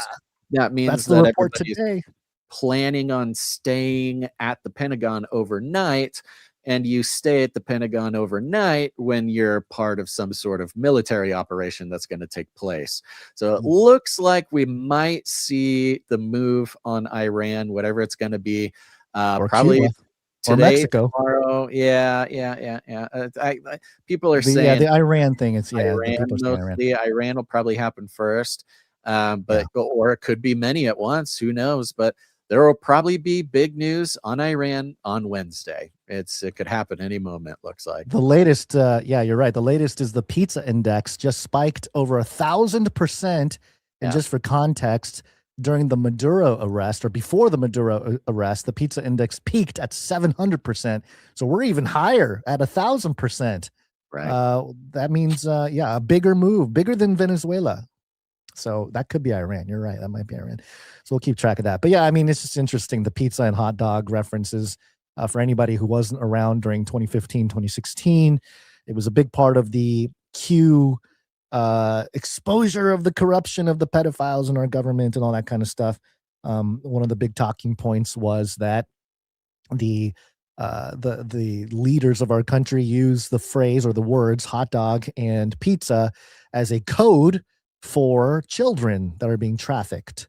And that's been sort of the narrative of the truth seekers for a long time, which brings me, Basil, to this whole quagmire, this whole Q thing going on here. Q the miserable, Q the desperate. What must I do to convince you people? You're right, Q. Now, we've called QAnon a psyop from the beginning. I think it was late 2016 or 2017 when we went on record, or at least I did on record, to say that QAnon is probably some kind of psyop. And, it has its ebbs and flows. It had its moment in 2016, but after Trump became president, it was just still kind of an easy target for the mainstream media to sort of bash on Trump supporters. And it went kind of quiet for a few years. It felt like, especially during the Biden years, it kind of went dormant.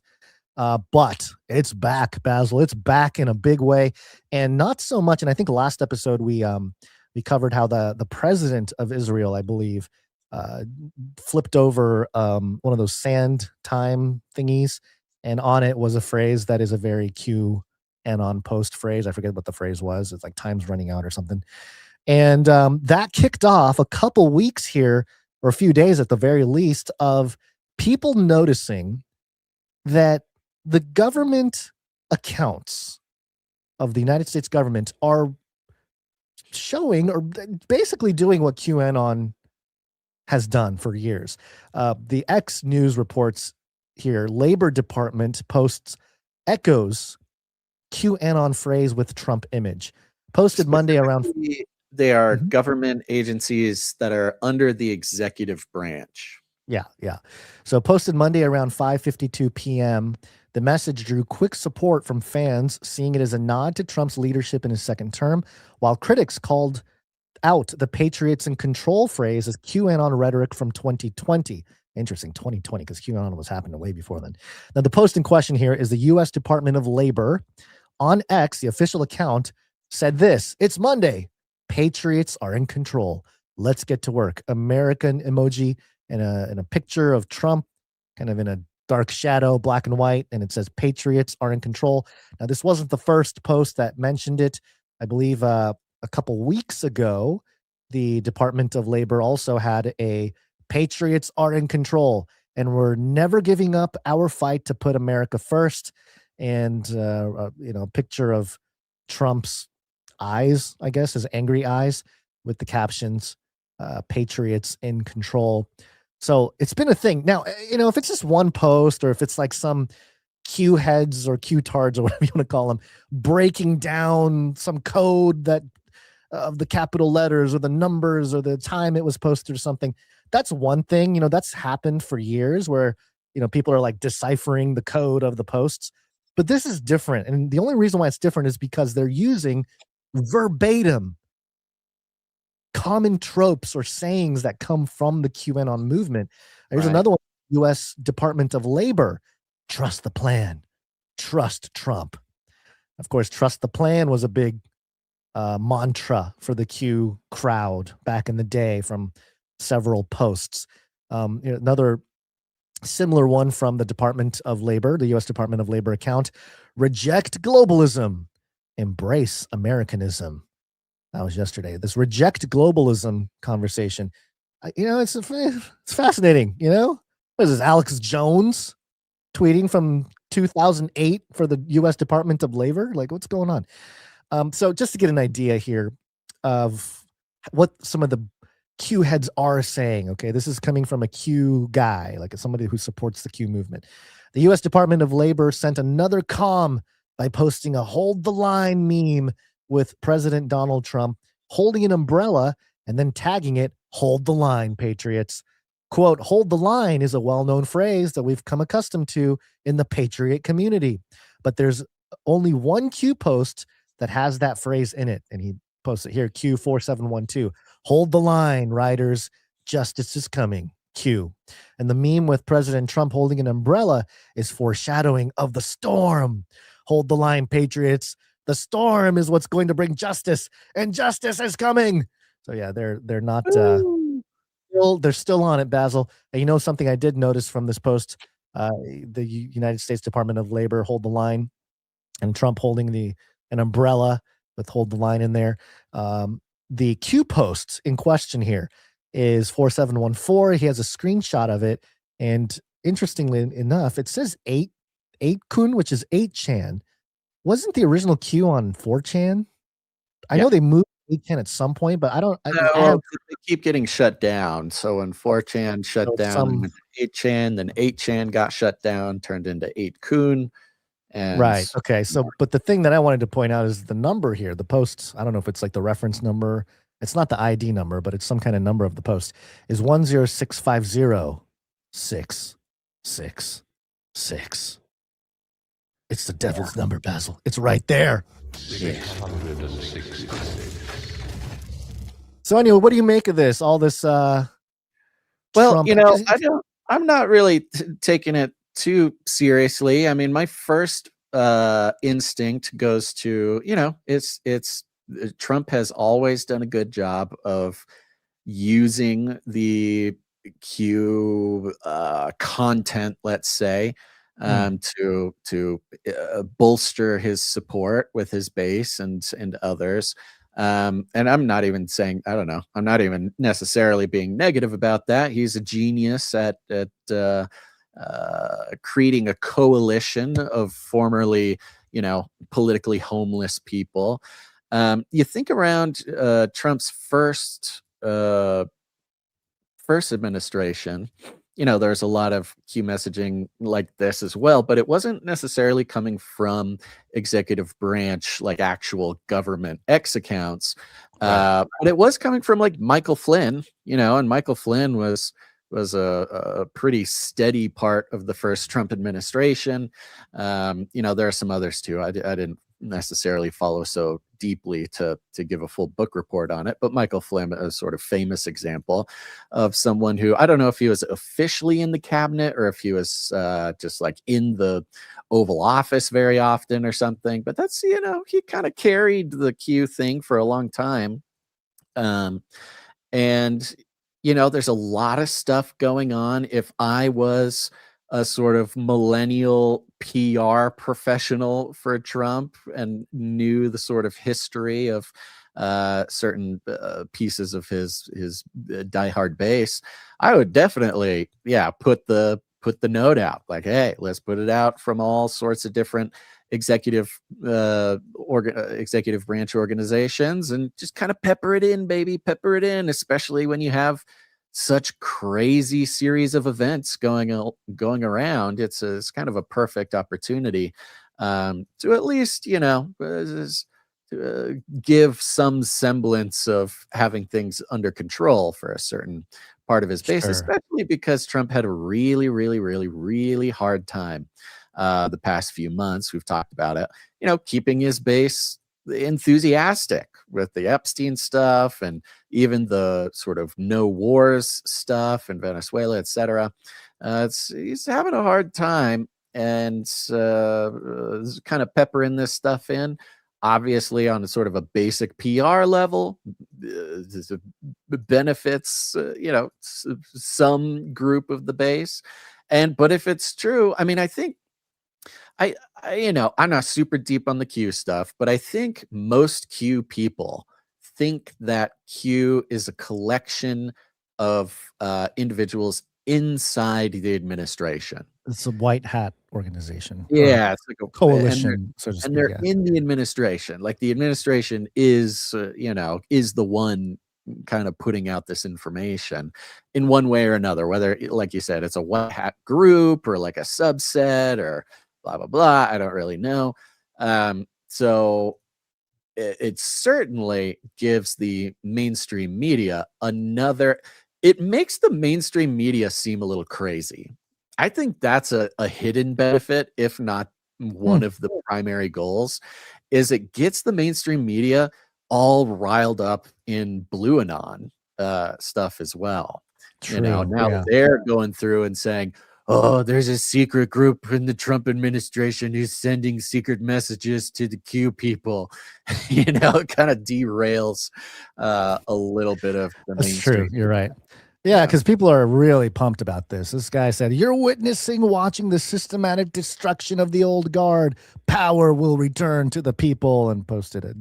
Which is kind of true. I mean, we are objectively watching the world change in ways that, Q people would be expecting. There's no way around. That's the thing. That's the thing that's really interesting, is that a lot of the promises of Q reform, or better yet, the arrest of all the evil people and, the downfall of the corruption and the pedophiles and all this kind of stuff, that's been the sentiment. And there's enough change going on already, with regime change in Venezuela and now Iran. And I mean, there's enough stuff going on, but I don't know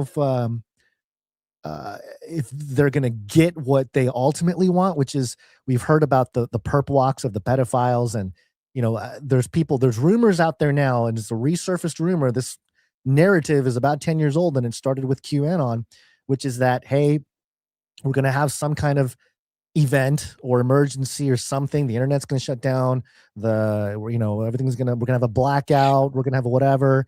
And that's when Trump's going to move and arrest all the corrupt leaders. And it's going to happen all at once. And it's going to be this, 24 to 48 hour period. Just prepare for it. It's going to be fine. And, maybe that's part of the whole, we're going to lose gravity for 7 seconds or something. Have you seen that, Basil? Where people are like, the Earth is going to stop gravity for 7 seconds or 8 seconds later this year. Like April, all that talk. Was it April? April, gravity is supposed to stop for 7 seconds in April, which 7 seconds might be enough to inside. Get all the, round up all the pedophiles, as people think they're getting raptured or something like that. I don't know. But it's this narrative again of justice, and we're close. And for Q people that have really been loyal to the Q movement, I mean, this must feel thrilling. This is like exactly what we've been waiting for 10 years. Trump draining the swamp and doing all this. So, people are very excited. It looks like patriots are in control, posted by the Department of Labor.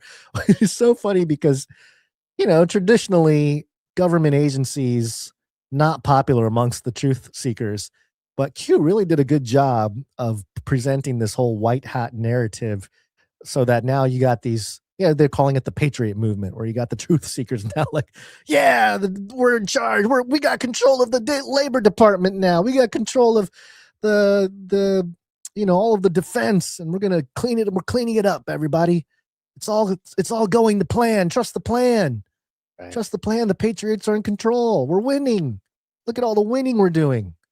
Yeah. So anyway, I mean, it's crazy stuff going on. Look, we almost didn't do this story, but once X posted an article about it, just because I think people are recognizing that it's not coded anymore. It's pretty blatant. It's pretty.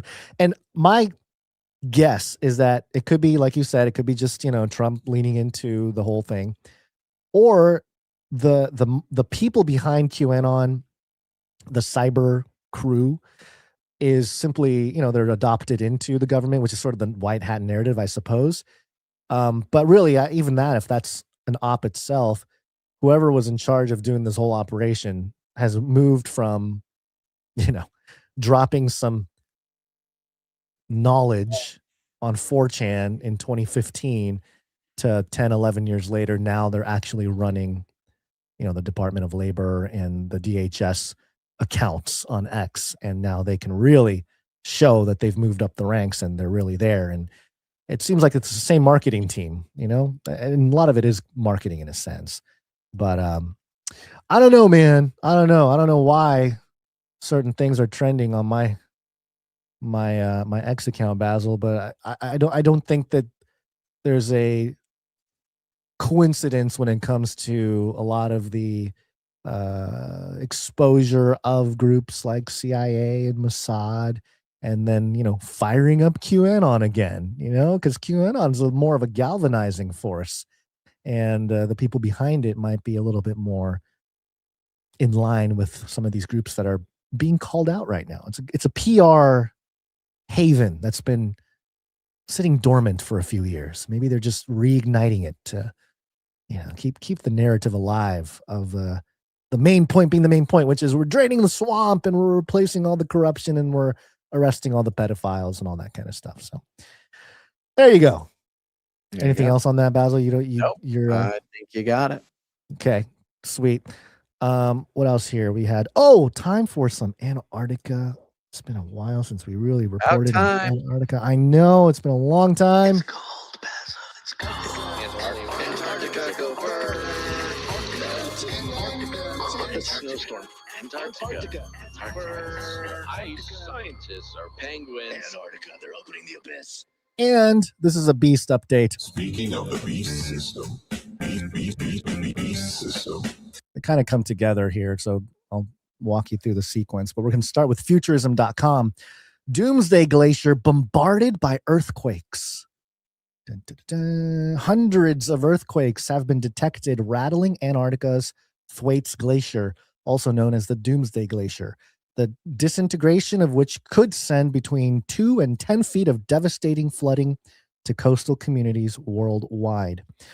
This stunning finding, published in a new study in the journal Geophysical Research Letters, suggests that this gigantic behemoth of ice, which is almost as big as the island of Great Britain, is even more fragile than experts feared, and that world governments' efforts to stop global warming haven't been nearly enough. To keep an eye on the imminent collapse, Australian National University seismologist Than Son Pham, sounds Vietnamese, suggests in a paper that a dedicated seismic network be located and maintained on the icy continent to, quote, monitor glacial dynamics, which may evolve rapidly in the coming decades or even years, end quote. The risk is high. Pham detected a total of 362 previously unrecognized seismic events between 2010 and 2023, and they mostly occurred in the West Antarctic region. So once again, nothing going on now other than freaking out about this now, even though it's been going on for the last 15 years.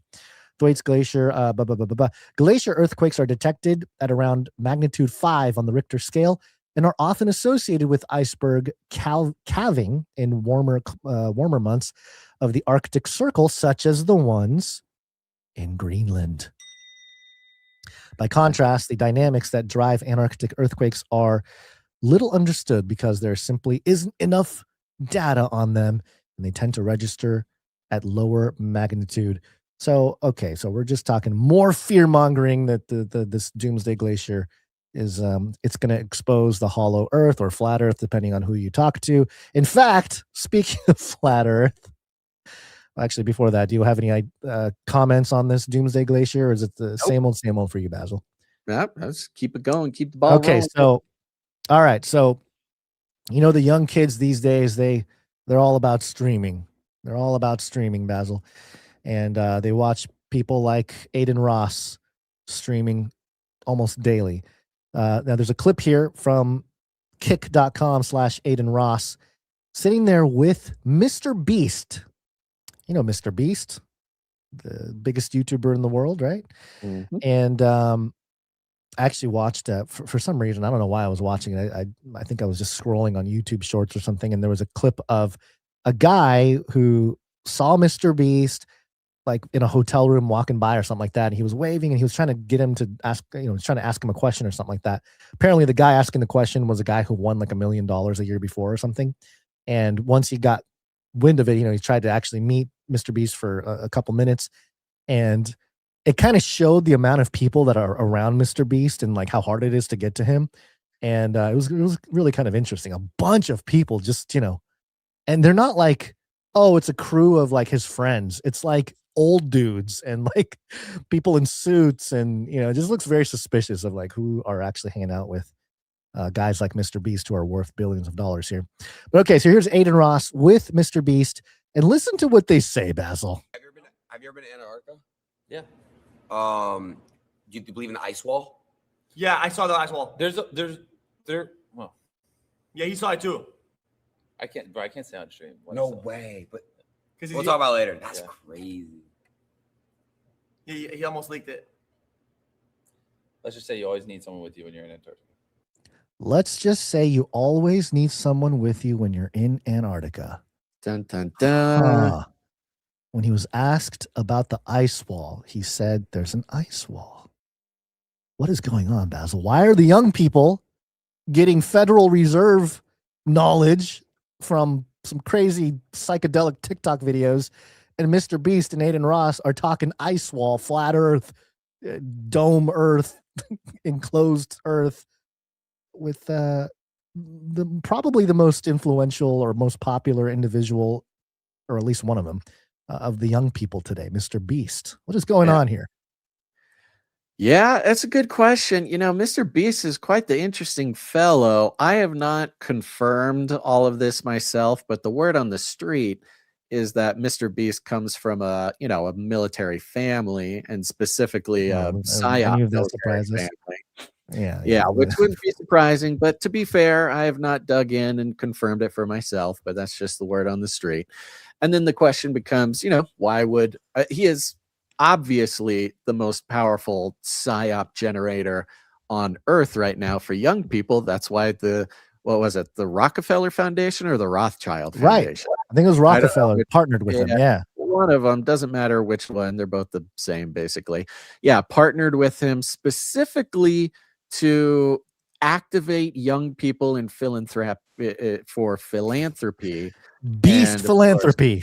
Yeah, specifically philanthropy, as we know now, with all the NGOs crumbling, USAID, this kind of stuff. Very powerful for the Rockefeller Foundation to activate the, premier child brainwashing experts, possibly from a military family. To kind of, it's a little bit to me like the like the Department of Labor tweeting Q stuff a bit. There's some sort of op to make young people enthusiastic about some conspiracy theories that we are also very enthusiastic about. You'd think if we were being used for some sort of military psyop, that we would, have more viewers or make more money. But that's okay. It's MrBeast. He's getting billions for talking about the ice wall. Or who knows? Maybe he's going rogue, baby. He was acting like he wasn't supposed to be talking about it. It's true. He did stop himself. That creates, but that is, that's part of the op is you create the Streisand effect, Yeah. The bro in the back, I don't know who that guy is, but he's just, what is he, a Scott Stapp clone from? One thing I find a little bit suspicious, specifically about the clip that you played, is that there's lots of edits. There's 4 or 5 edits in that Was clip. there? Yeah. I didn't notice any. Let me play it again. It's only 22 seconds. Okay. You don't have it on the screen. Oh, sorry. Sorry. Here we go. Try it again. Have you ever been to Antarctica? Yeah. Do you believe in the ice wall? Yeah, I saw the ice wall. Well, yeah, he saw it too. I can't say on stream. No way, but because we'll talk about it later. That's crazy. He almost leaked it. Let's just say you always need someone with you when you're in Antarctica. Maybe I it don't was see any just edits. yeah. Maybe it was just glitching on your side. Yeah, on my side. It was probably I don't just think there's glitching. any edits there. But yeah, it's you never know with these live streams. You never know. Mr. Beast was staying quiet there. It was all the guy in the back. The guy in the that back, was I'm telling you, the kind of Scott speaking Stapp for lookalike. him. Yeah, that's funny. With arms wide open. That guy. He looks like his son or something. Keep your mouth zipped, Mr. Beast. Can't talk about it, but you got to always have someone with you in Antarctica. Didn't he go down there for one of his game shows or something? I forget what it was. He was there. I'm recently. sure. I don't really recall. Yeah, but I'm sure he is. Okay, well, there's Mr. that. Beast. Keep an eye on Mr. Beast, Antarctica. Maybe Mr. Beast is the one that's going to introduce the Nephilim penguins to the world. And considering the fact that the glacier is melting, the Doomsday Glacier is melting, it's going to be Mr. Beast to save us all from this catastrophic thing. So, all right. I want to thank Dame ARIRL, Baroness of the Canary Cry, Roundtable of Knights and Dames, for sending this story. CES 2026 just happened. Lots of technology being revealed here. But this one, of course, very close to our hearts as the progenitor of the awareness of sewer surveillance. Before it was cool, baby, sewer surveillance. And We'll control them with toileting.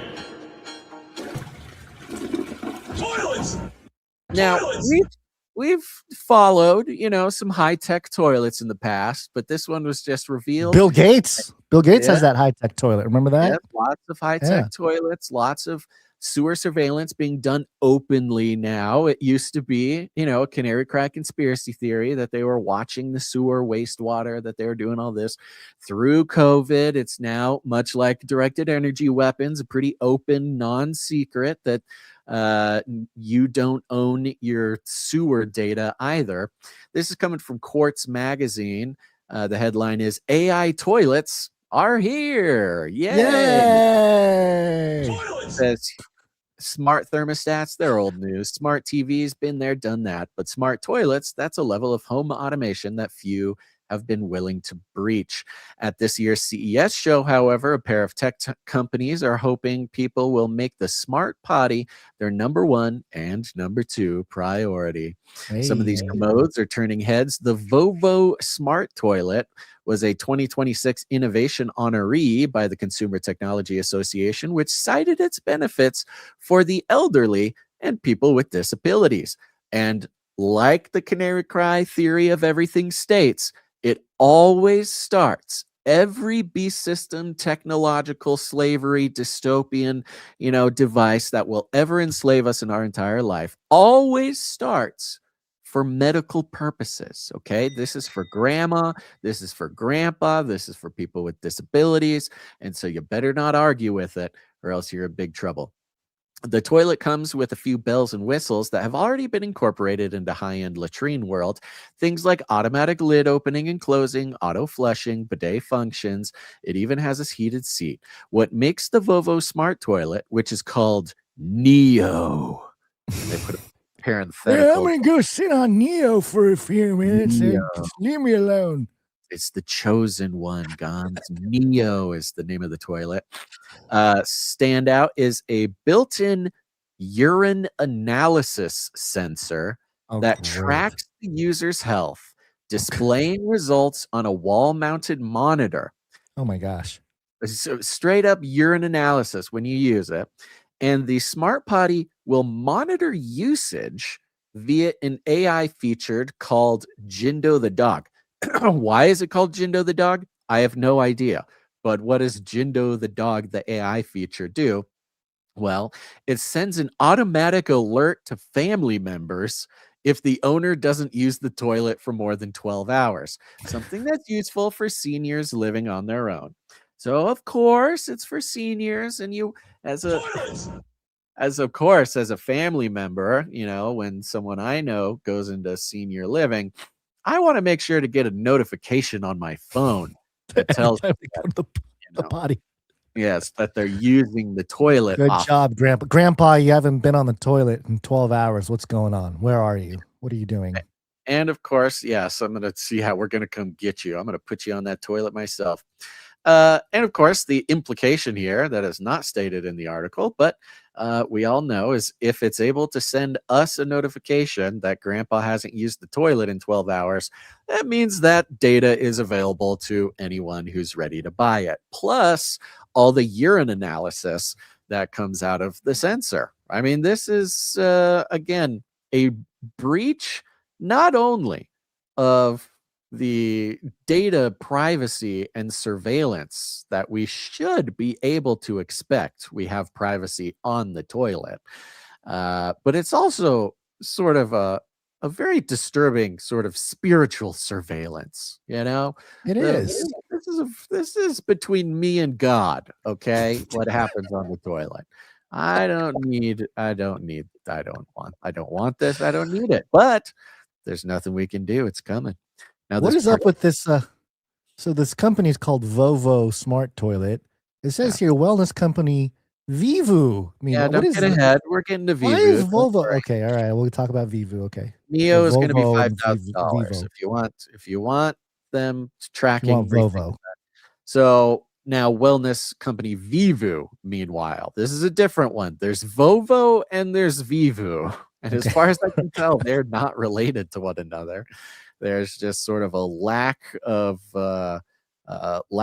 originality in the AI toilet surveillance game. But Vivu, meanwhile, which has been making at-home urine tests for years, is debuting a universal clip-on hydration tracker for existing toilets. Okay, so this one you don't gotta buy the whole toilet. Cyborg toilet now. It's a mod. This is a toilet mod. It's a plug-in for your toilet. It's all about mods, You get your flashlight, you get your bayonet, you get your thermal optics, and you get your hydration tracker. That device will analyze urine for 8 wellness markers with what the company calls fully no-touch optical sensing. All right, they're going to shoot your urine with a laser and tell you what's up. A fancy way of saying you won't have to pee on a strip. Okay. While the thought of a smart toilet is certainly odd, both products make use of everyday objects to provide a deeper look into health issues and help at-risk people. Okay, they're at risk. Don't be a racist. Maintain their independence.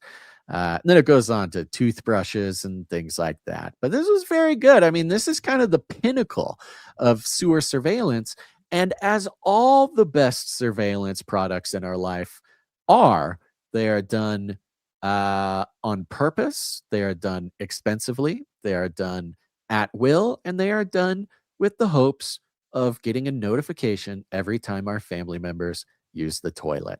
We're finally getting there to the technocratic utopia we've all been praying for. So I demand human waste sovereignty. We must have control over our waste.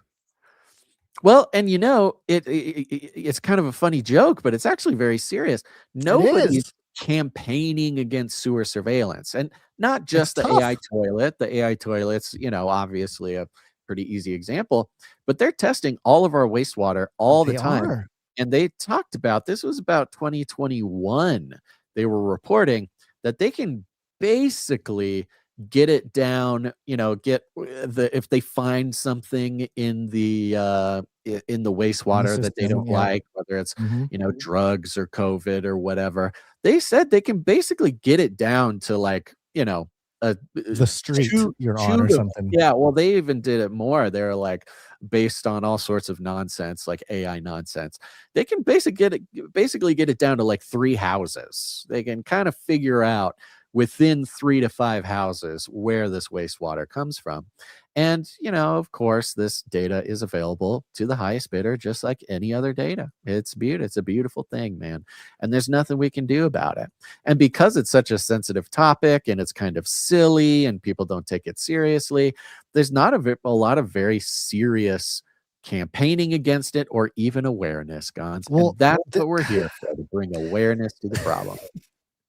Well, it's tough because the infrastructure is established. All of our sewage systems in our cities and towns, and you really got to go off grid. You really got to get a septic ways tank, to baby. Get your own septic tank. You can get some composting toilets. You can use that anywhere. What would they do? Think of the wellness checks that like the city would send to your house if they noticed that no sewage was coming out of your house. That's true. It's gonna fire off all the indicators. Like, hey, you need a wellness check. We got to make sure this guy's still breathing. He hasn't used his toilet in a week. It's about health. One last thing before we thank some producers, Gons. We follow Jim Cramer, Inverse Jim Cramer. Put a link there at the bottom of the doc. Oh, I Jim saw this Cramer, too. just today, 6:19 a.m. posted sovereign money is coming. And if Jim Cramer says it, the opposite is coming true. He's probably thinking bank issued stable coins is sovereign money. That's true. No, don't tell us this, Jim Cramer. Take it back, please. This is Cramer curse, man. It's gonna crash the entire whole sovereign money movement. Oh man, it's already here. God gave us sovereign money. It's called gold and silver. I think God gave it to us already. It's called, what it's really called, Gons? It's called value for value. And that's what we do here, folks. We are on the value for value model. You'll notice we don't take any money from corporations, commies, cartels, government organizations, the Vatican, NGOs, Somali daycare centers. We don't take money from any of those silly gooses. We are entirely sustained, funded, and made possible by the producers of our show. It's because it's value for value, baby. If you get any value from what we do here, we try to make as much value as possible and often as we can. And if this show brings any value to your life, you are now blessed with the knowledge that it can only continue and survive when listeners like you become producers. And you can become a producer by the show, by going to canarycry.support. Go check it out.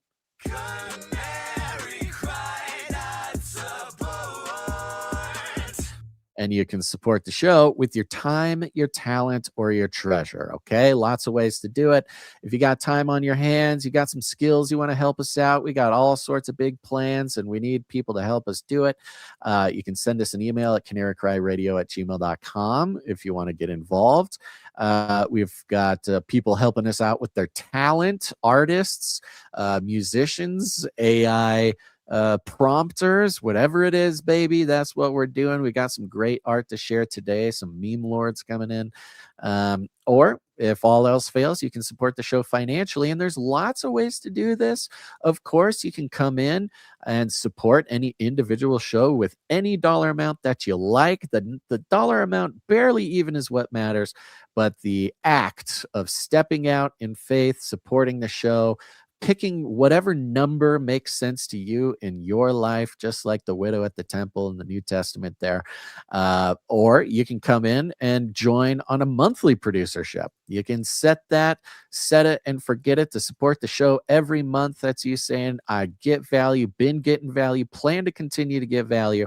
And I know that only with the participation of especially our monthly producers. A big old shout out to all of our monthly producers, whether you're on the Supply Drop or the T-shirt Council, or just picked your own amount to support the show. Our monthly producers give us really the freedom and the well-being of being able to look 30 days ahead and say, you know what? Okay, at least we're working with this for the next month.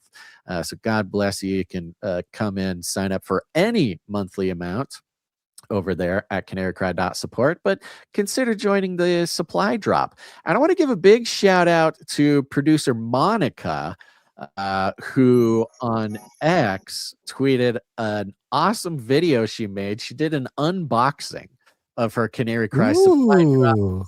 It was awesome. We need more of this. We need more of this. I retweeted it to all the Canary Cry followers. I'm going to retweet it to the rest of the world here too. But yes, she went through everything in the fourth quarter Canary Cry Supply Drop. She had her Canary Cry calendar, her gold back, all the stickers, all the cool stuff that goes out every time. And so big shout out to Monica. Her X handle, if you're not following Monica, you should go ahead and do that, is at 50s. I believe it's at 50s housewife. I wrote it down. Where did I write it down? I wrote it down somewhere. Here it is. Yes. At 50s 50s house_wife at 50s house_wife.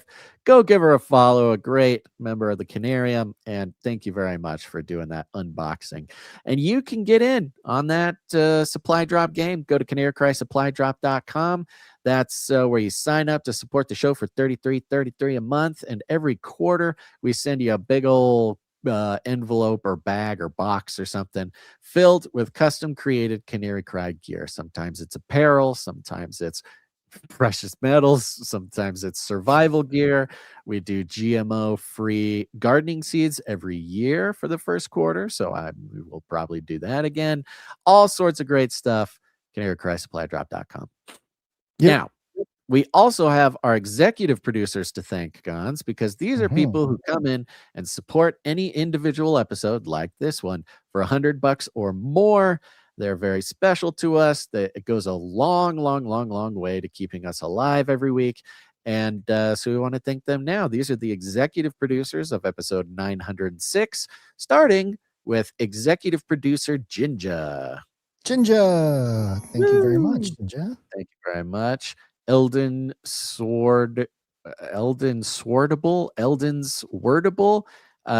in the YouTube chat says GMO-free Bitcoin. Who knows? Maybe some GMO-free Bitcoin might show up. Thank you very much. Executive producer Jinja comes in to support the show with a nice round number, very generous. And just a good reminder for anybody out there, when you support the show, whether it's executive producers or regular producers, whatever it is, if you support the show in a nice round number, like on the 10 or the 100, that's you telling us that you'd prefer we do not disclose that amount. And so we don't. But we thank you very much. If you don't mind us disclosing the amount, put some sort of funky number on there. Put some sauce on it. 1, 2, 3, 4, 33 cents, 77 cents, 11.11, something like that. That's you telling us we don't mind disclosing it. Like our next executive producer, Sir LX Protocol V2 Baron of the Brian Protocol.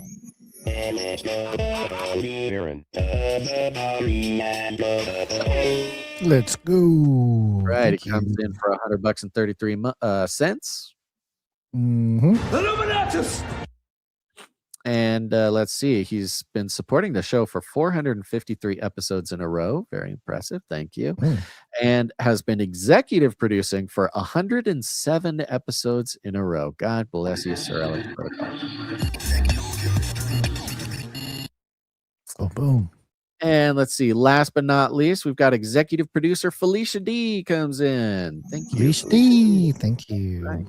No note, nice round number, keeping it simple. Appreciate it. Executive producer Felicia D. God bless you. Thank you, Felicia D. Appreciate you. Okay, that's all the executive producers.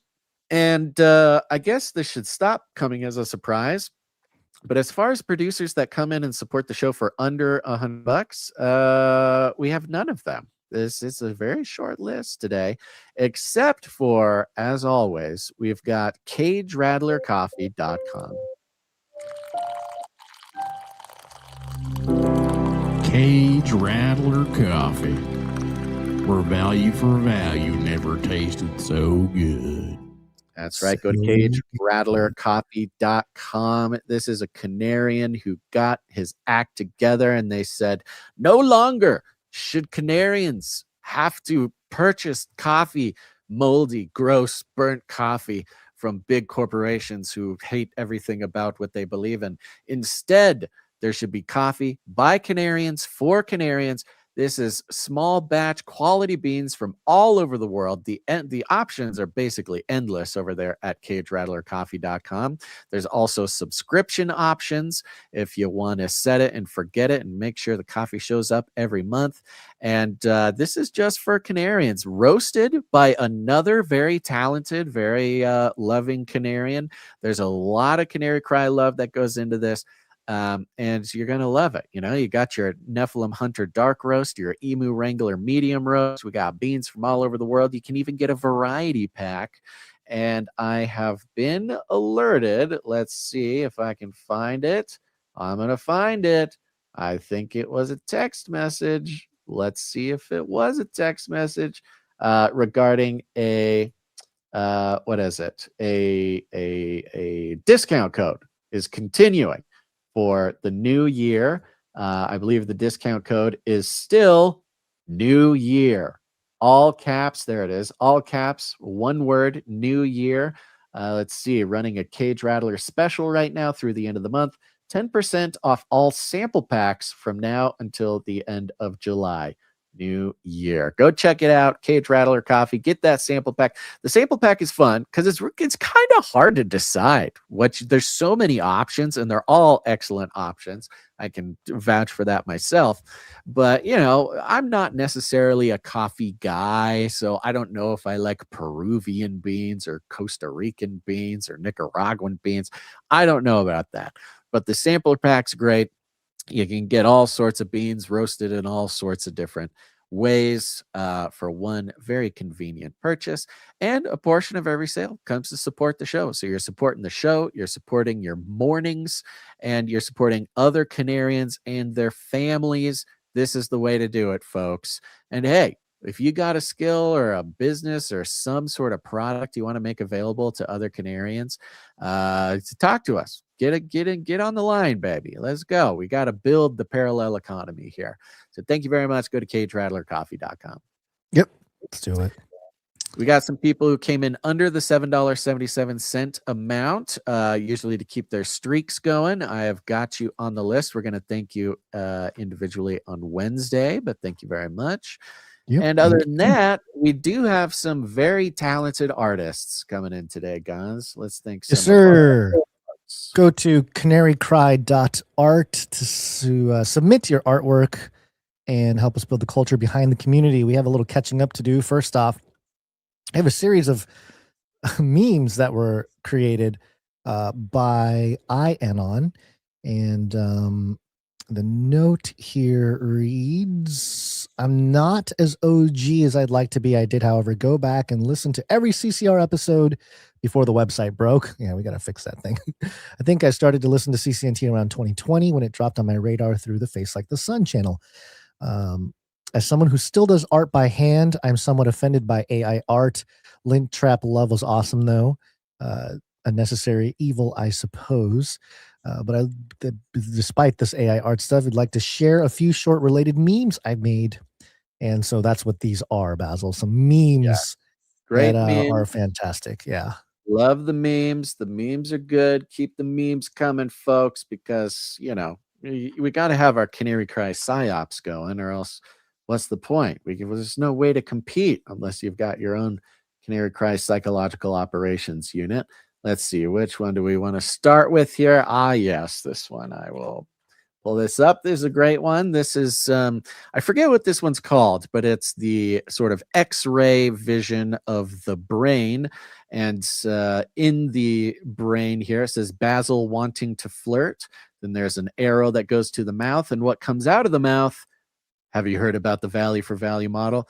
Babes love the value for value model. I can tell you that. Men, listen to me. If you're a single guy out there or whatever, or maybe you're married and you need a way to spice up your marriage, just start talking about the value for value model. Okay, this is something deeply ingrained in the female physiology.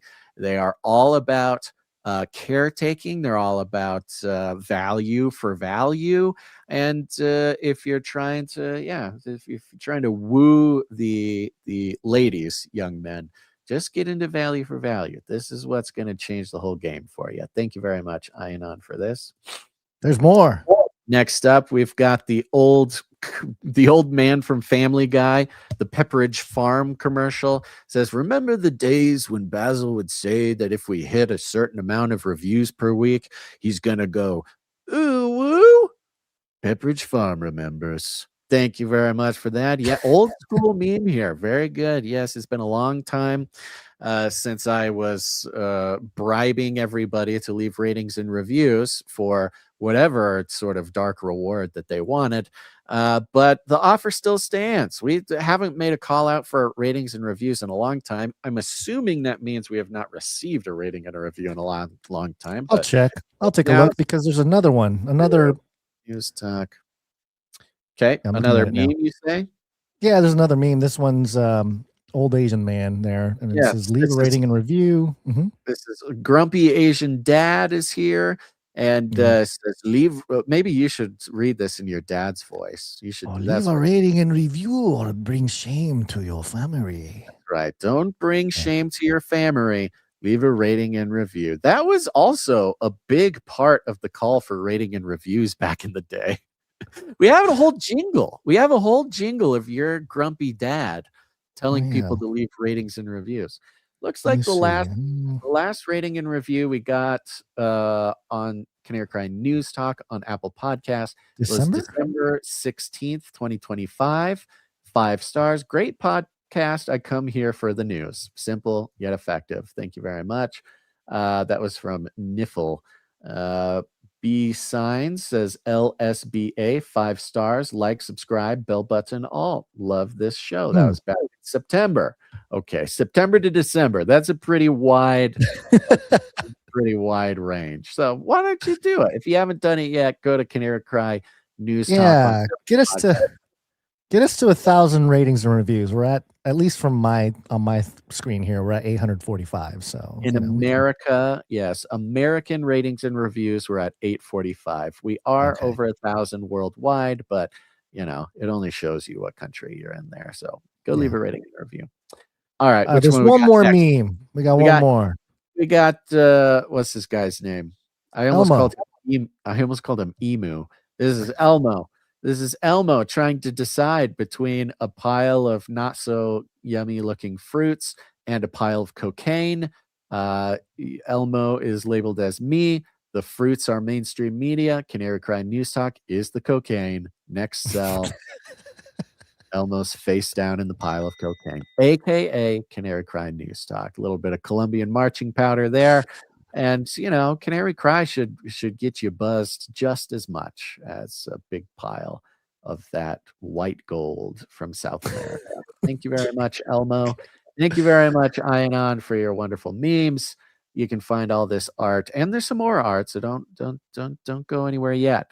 But we got you can get all this art. I send it out in the newsletter. So go to canarycry.party. Right at the top there, you'll see you can join the newsletter. Highly recommend you do. Lots of good stuff in there. Okay, we got one more piece of art to mention today. It's from Caleb. Thank you, Caleb. And he has a little note here that says, "Army lads, your last episode inspired me." And he's got an anchor emoji, a pirate flag emoji, and a wave emoji. This is so good. This is so good. It's 1 minute and 47. I guess we'll play the whole thing later. We'll play the whole thing at the end of the show. I think we should play both of the recent music videos at the end of the show here for the Canary Cry mixtape. Well, let's give about 30 seconds. This is the Pirate Canary Cry music video, of course, wonderfully executed AI. You've got Gons on guitar, Basil playing drums. We're dressed as pirates, doing all sort of pirate stuff. Let's kick it. Gons. It's not playing on the stream. It's not playing on the stream, Gonzo. It's not. What do you mean? No, Why didn't you tell me stop playing on sooner? the stream. I was telling you. Oh, I didn't hear you. Okay, here we go. Let's I try this know again. you were then. listening to a very good pirate song. Still not on the stream. What? And not on the stream. It's not coming through, baby. You mean the audio's not coming through? The video? Audio is not coming through. No audio. Okay. All right. Well, then we got to do this again. Which is Sorry I don't know to the why I have to podcast do this. listeners. You're gonna Every get to the listen. listeners are gonna hear. Yeah, they're gonna love it. It's good. You want to listen to this all day long. So it's a little bonus for the podcast listeners. I don't know why the audio does that with StreamYard. It's very annoying. Okay, here we go.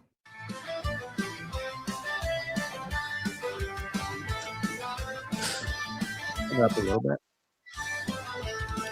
What? Still no sound? No, it's here. It's just really quiet on the stream. Can you turn it up? Where the headlines run deep, Captain Basil and Gong's got the beast system beat with a Bible in hand and a cry like the bird. They plunder the lies, spread the truth they've heard. Heisting the sails on the Canary cry ship, deconstructing the news with the... Okay, I don't want to give it all away. Gotta wait till the end to hear the whole thing or see the whole thing. Hang around. It's going to be great. We'll pair it with the music video that someone sent in about a week ago. Which one was that? Oh, the AI video is what you're talking about. The lint trap video. Yeah. Okay. Thank you very much, Caleb. Appreciate that. Thank you very much, Ianon. Thank you to everybody, all of our artists, whether they be by hand or by AI. It all comes from that beautiful connection that we have as co-creators with God. We appreciate it very much, and you're bringing the culture to the community here. Go to canarycry.art. If you've made something for the show, get the kids to make something for the show. Go to canarycry.art. You can upload it there. Fill out a little form. Goes into our spreadsheet so we never lose another piece of art. Yep. There we go. Okay, here we go. It's the other one's loaded and ready to go for post show. So locked and loaded, baby. Caleb World Order at the end of the show. Thank you, Caleb. Yep. Okay, let's see here. We do have a couple of meetups going on. Oh, right. I was supposed to update the meetup page. I did not do that for the latest one. What's the latest meetup that's planned here?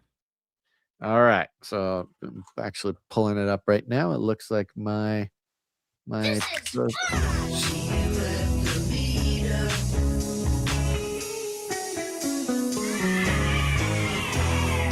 know we have the February 7th meetup in Louisville, Kentucky. That's one of them. That's right. Hold on one second, because we got to remind everybody that the meetups are extremely important, folks. The meetups have been few and far between for the last year, but 2026 is looking good, okay?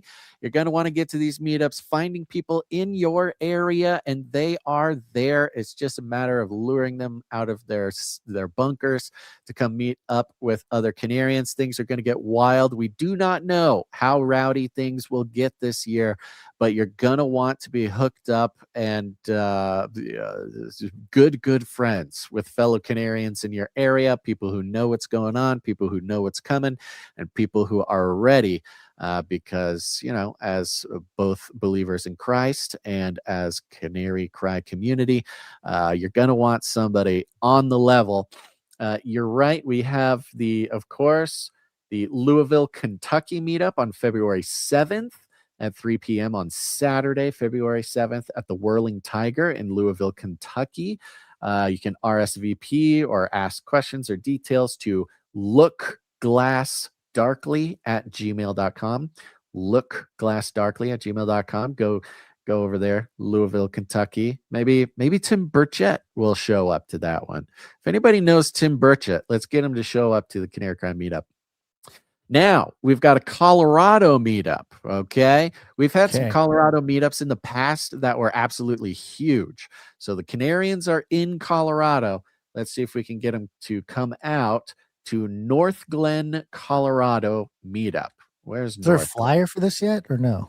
Yeah, that's what I mentioned to you before the show. It's from. You did. I didn't hear. Yeah, I'll find it. You can find it. Yeah, just do Colorado meetup.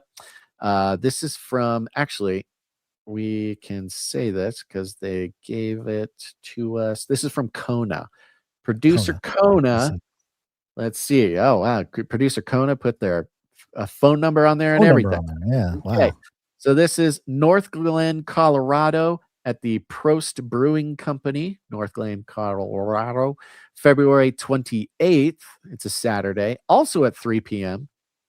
RSVP with Kona, and Kona puts their number here, 720-602-3719, 720-602-3719.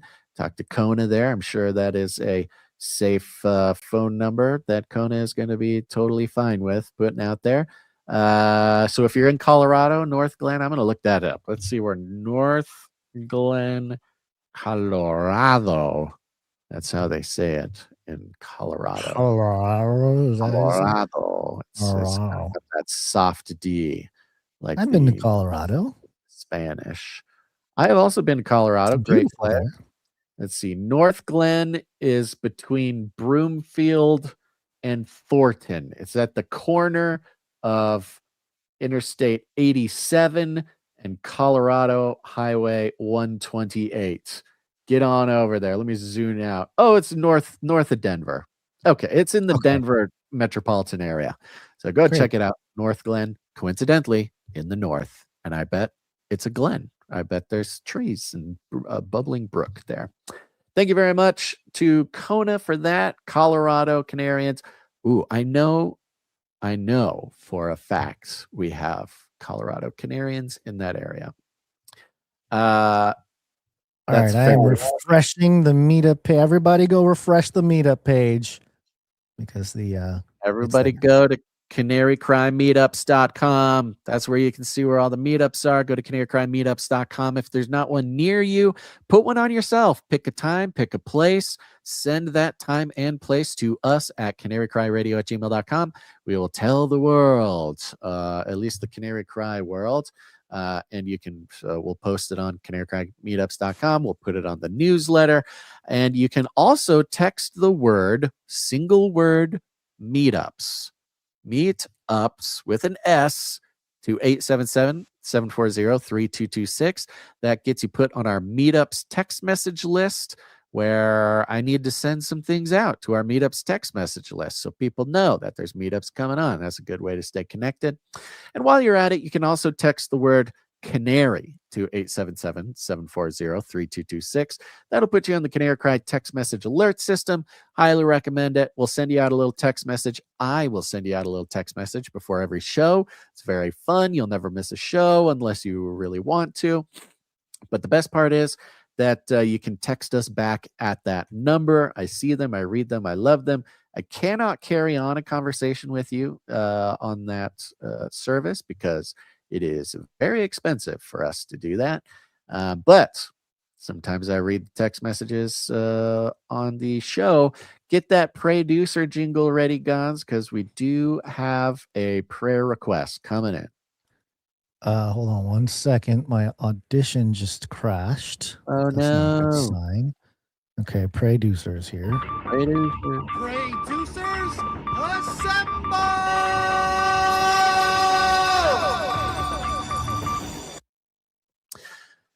Let's see. Producers, you know who you are. It's everybody. And when you hear that jingle, that means it's time to pray because a prayer request came in. This came in from 678. I think this is TDL Prez, Bella, and Mai Chun. Says, please call in the prayer warriors, my brothers. Happy New Year and God bless. We were awarded with a foreclosure in this real estate issue where the tenants weren't paying or responding to anything. So now we have to figure out how to evict a police officer. Ooh, yikers. I don't know. I don't mind if you share this, as we will need all the prayers we can get. Much love to the Canary crew, TD, Bella, and Mai Chun. Thank you very much for that. Goodness gracious. You've been talking about this real estate issue for a few months now. But yeah, finding a way to evict a police officer, that is crazy. Let's just pray that the Lord works on the heart of these tenants who have been abusing the tenant system, and that the rightful possession of this property gets returned to the rightful owners, and that above all, that God's glory is made apparent to all parties involved through this whole thing. God's got a third way and an amazing way to bring glory to his name and his children unto himself, even when things are as wild as this. We're praying for you, TD. Thank you very much for the text. Yep, praying for you.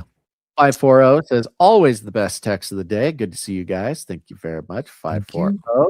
250 says, blessings, gents. You are in my prayers. What a praise report to hear about your dad, Gons, is cancer-free. Praying he stays that way. Amen. Let's do it. Yep. Let's sir. see. Thank you. One great note here from 850 says Canary.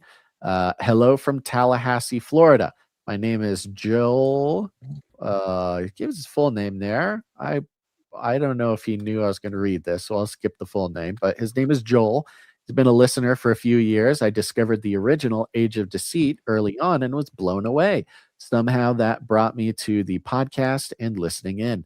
It's kind of like my church. LOL. Gratitude for the spiritual encouragement that I get from the ideas and breakdowns. You two are too funny, but I love your energy. Stay the course, brothers in Christ. Thank you very much, 850, Joel. Thank you. And I see you started the text message with the word canary followed by a feather emoji.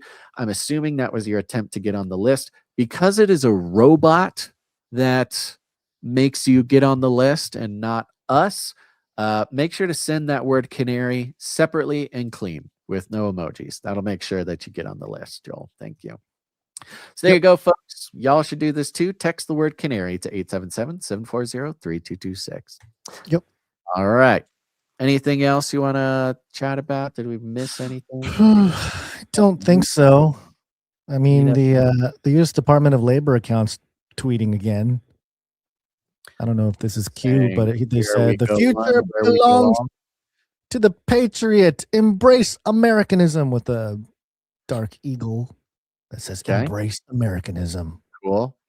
Americanism. Do we have to embrace another ism? Can't we just Jesus-ism? It's kind of funny as the Department of Labor, too. One of the sort of more boring executive departments, but hey, sounds like a blast. Yeah. All right. All right. Well, thank you Okay. to all of our producers. We have some producers who help us out with their time, and you know who it is. It's the beautiful, the one, the only Time Stamper. Timestamp, it's hard work. Timestamp. It looks like we did not get timestamps for the last step. Well, actually, I think Jade Bouncerson is literally on it right now. Yeah, so. she's on it, dude. She knows what She's she's on doing. it. Thank Yeah, you very she's on much, Jade Bouncerson, for helping us out with that. It means a lot. Appreciate you. Appreciate you. Stuff. And of course, thank you to Jam, who heads up Telegram and sends us links. Thank you to Adam42, who heads up the Discord channel. If you are someone who uses Discord or Telegram, or you want to connect with other Canarians online, join the Discord or join the Telegram by going to canarycry.party. You'll see the invite links there.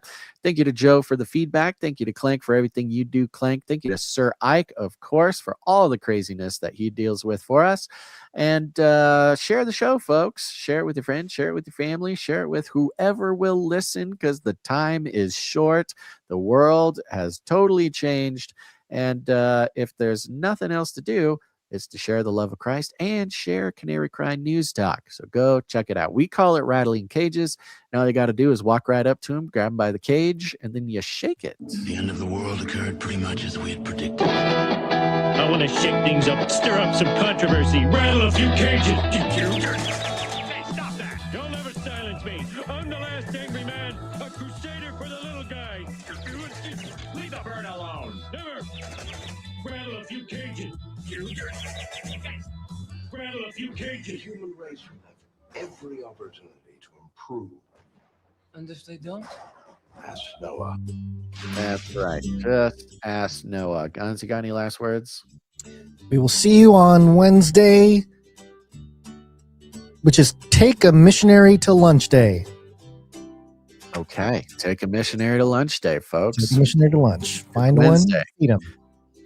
It Do it will Wednesday. probably also be America Takes Over Iran Day. And that That's will true. be very exciting as well. So don't miss Wednesday's show. It's going to be great. And you're going to want to make sure to glean as much sanity from the Canarian as possible.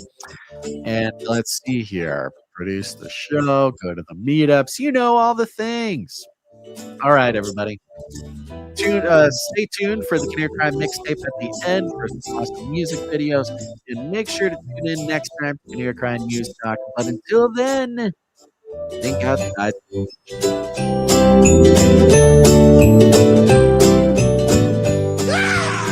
Toilets!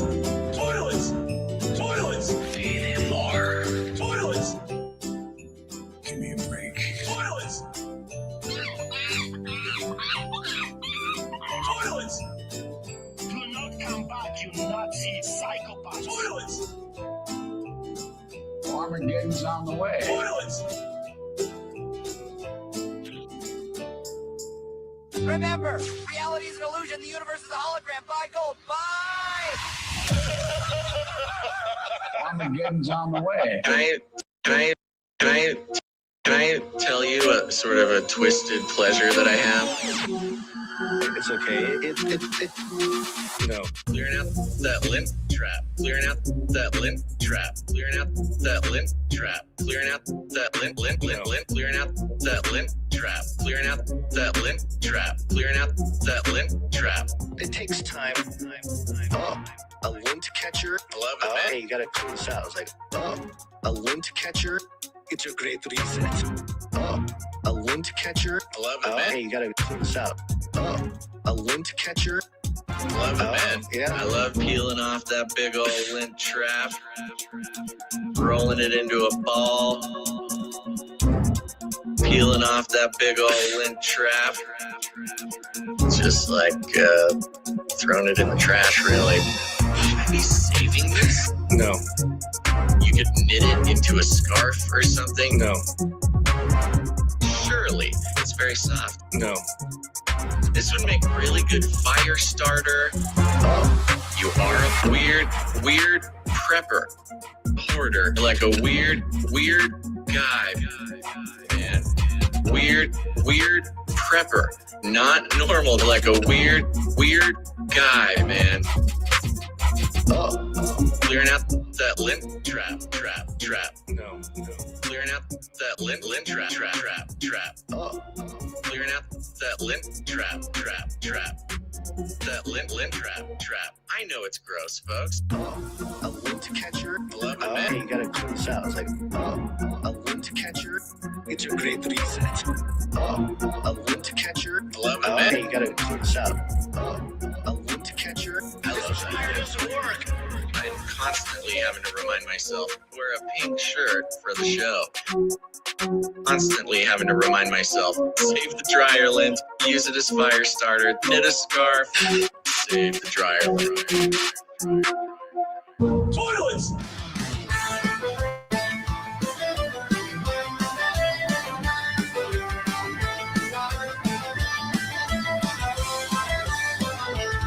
Out on the digital scene where the headlines run deep, Captain and Gong's got the beast system beat with a Bible in hand and a cry like the bird. They plunder the lies, spread the truth they've heard. Hoisting the sails on the Canary cry ship, deconstructing the news with a prophetic whip. From the Nephilim of old to the end time storm, these pirate preachers keep the faithful warm. Yo ho, Canary cry, raise the flag, declaring Lord. Bible and guns, cutting through with the sword. In the fifth war, they raid the dark night. There's podcast currents, fighting for the light. Yo ho, Canary cry.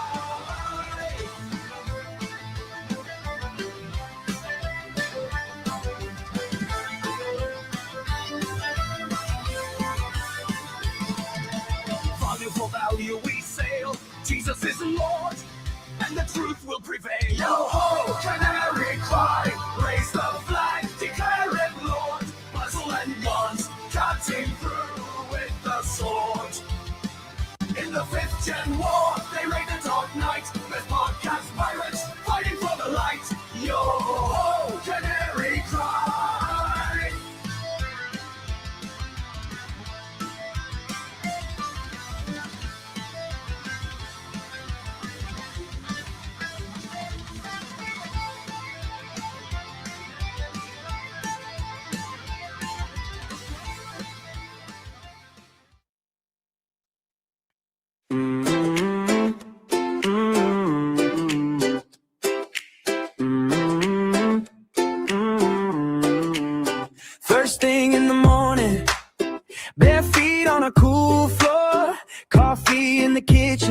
but I'm headed for the dryer door.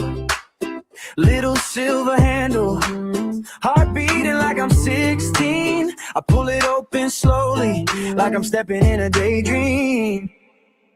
Lynn Trap Love, yeah, you're my little treasure. Soft gray clouds in a tiny woven heaven. I breathe you in, and the world feels far away. I save it all, save the limb for a rainy day.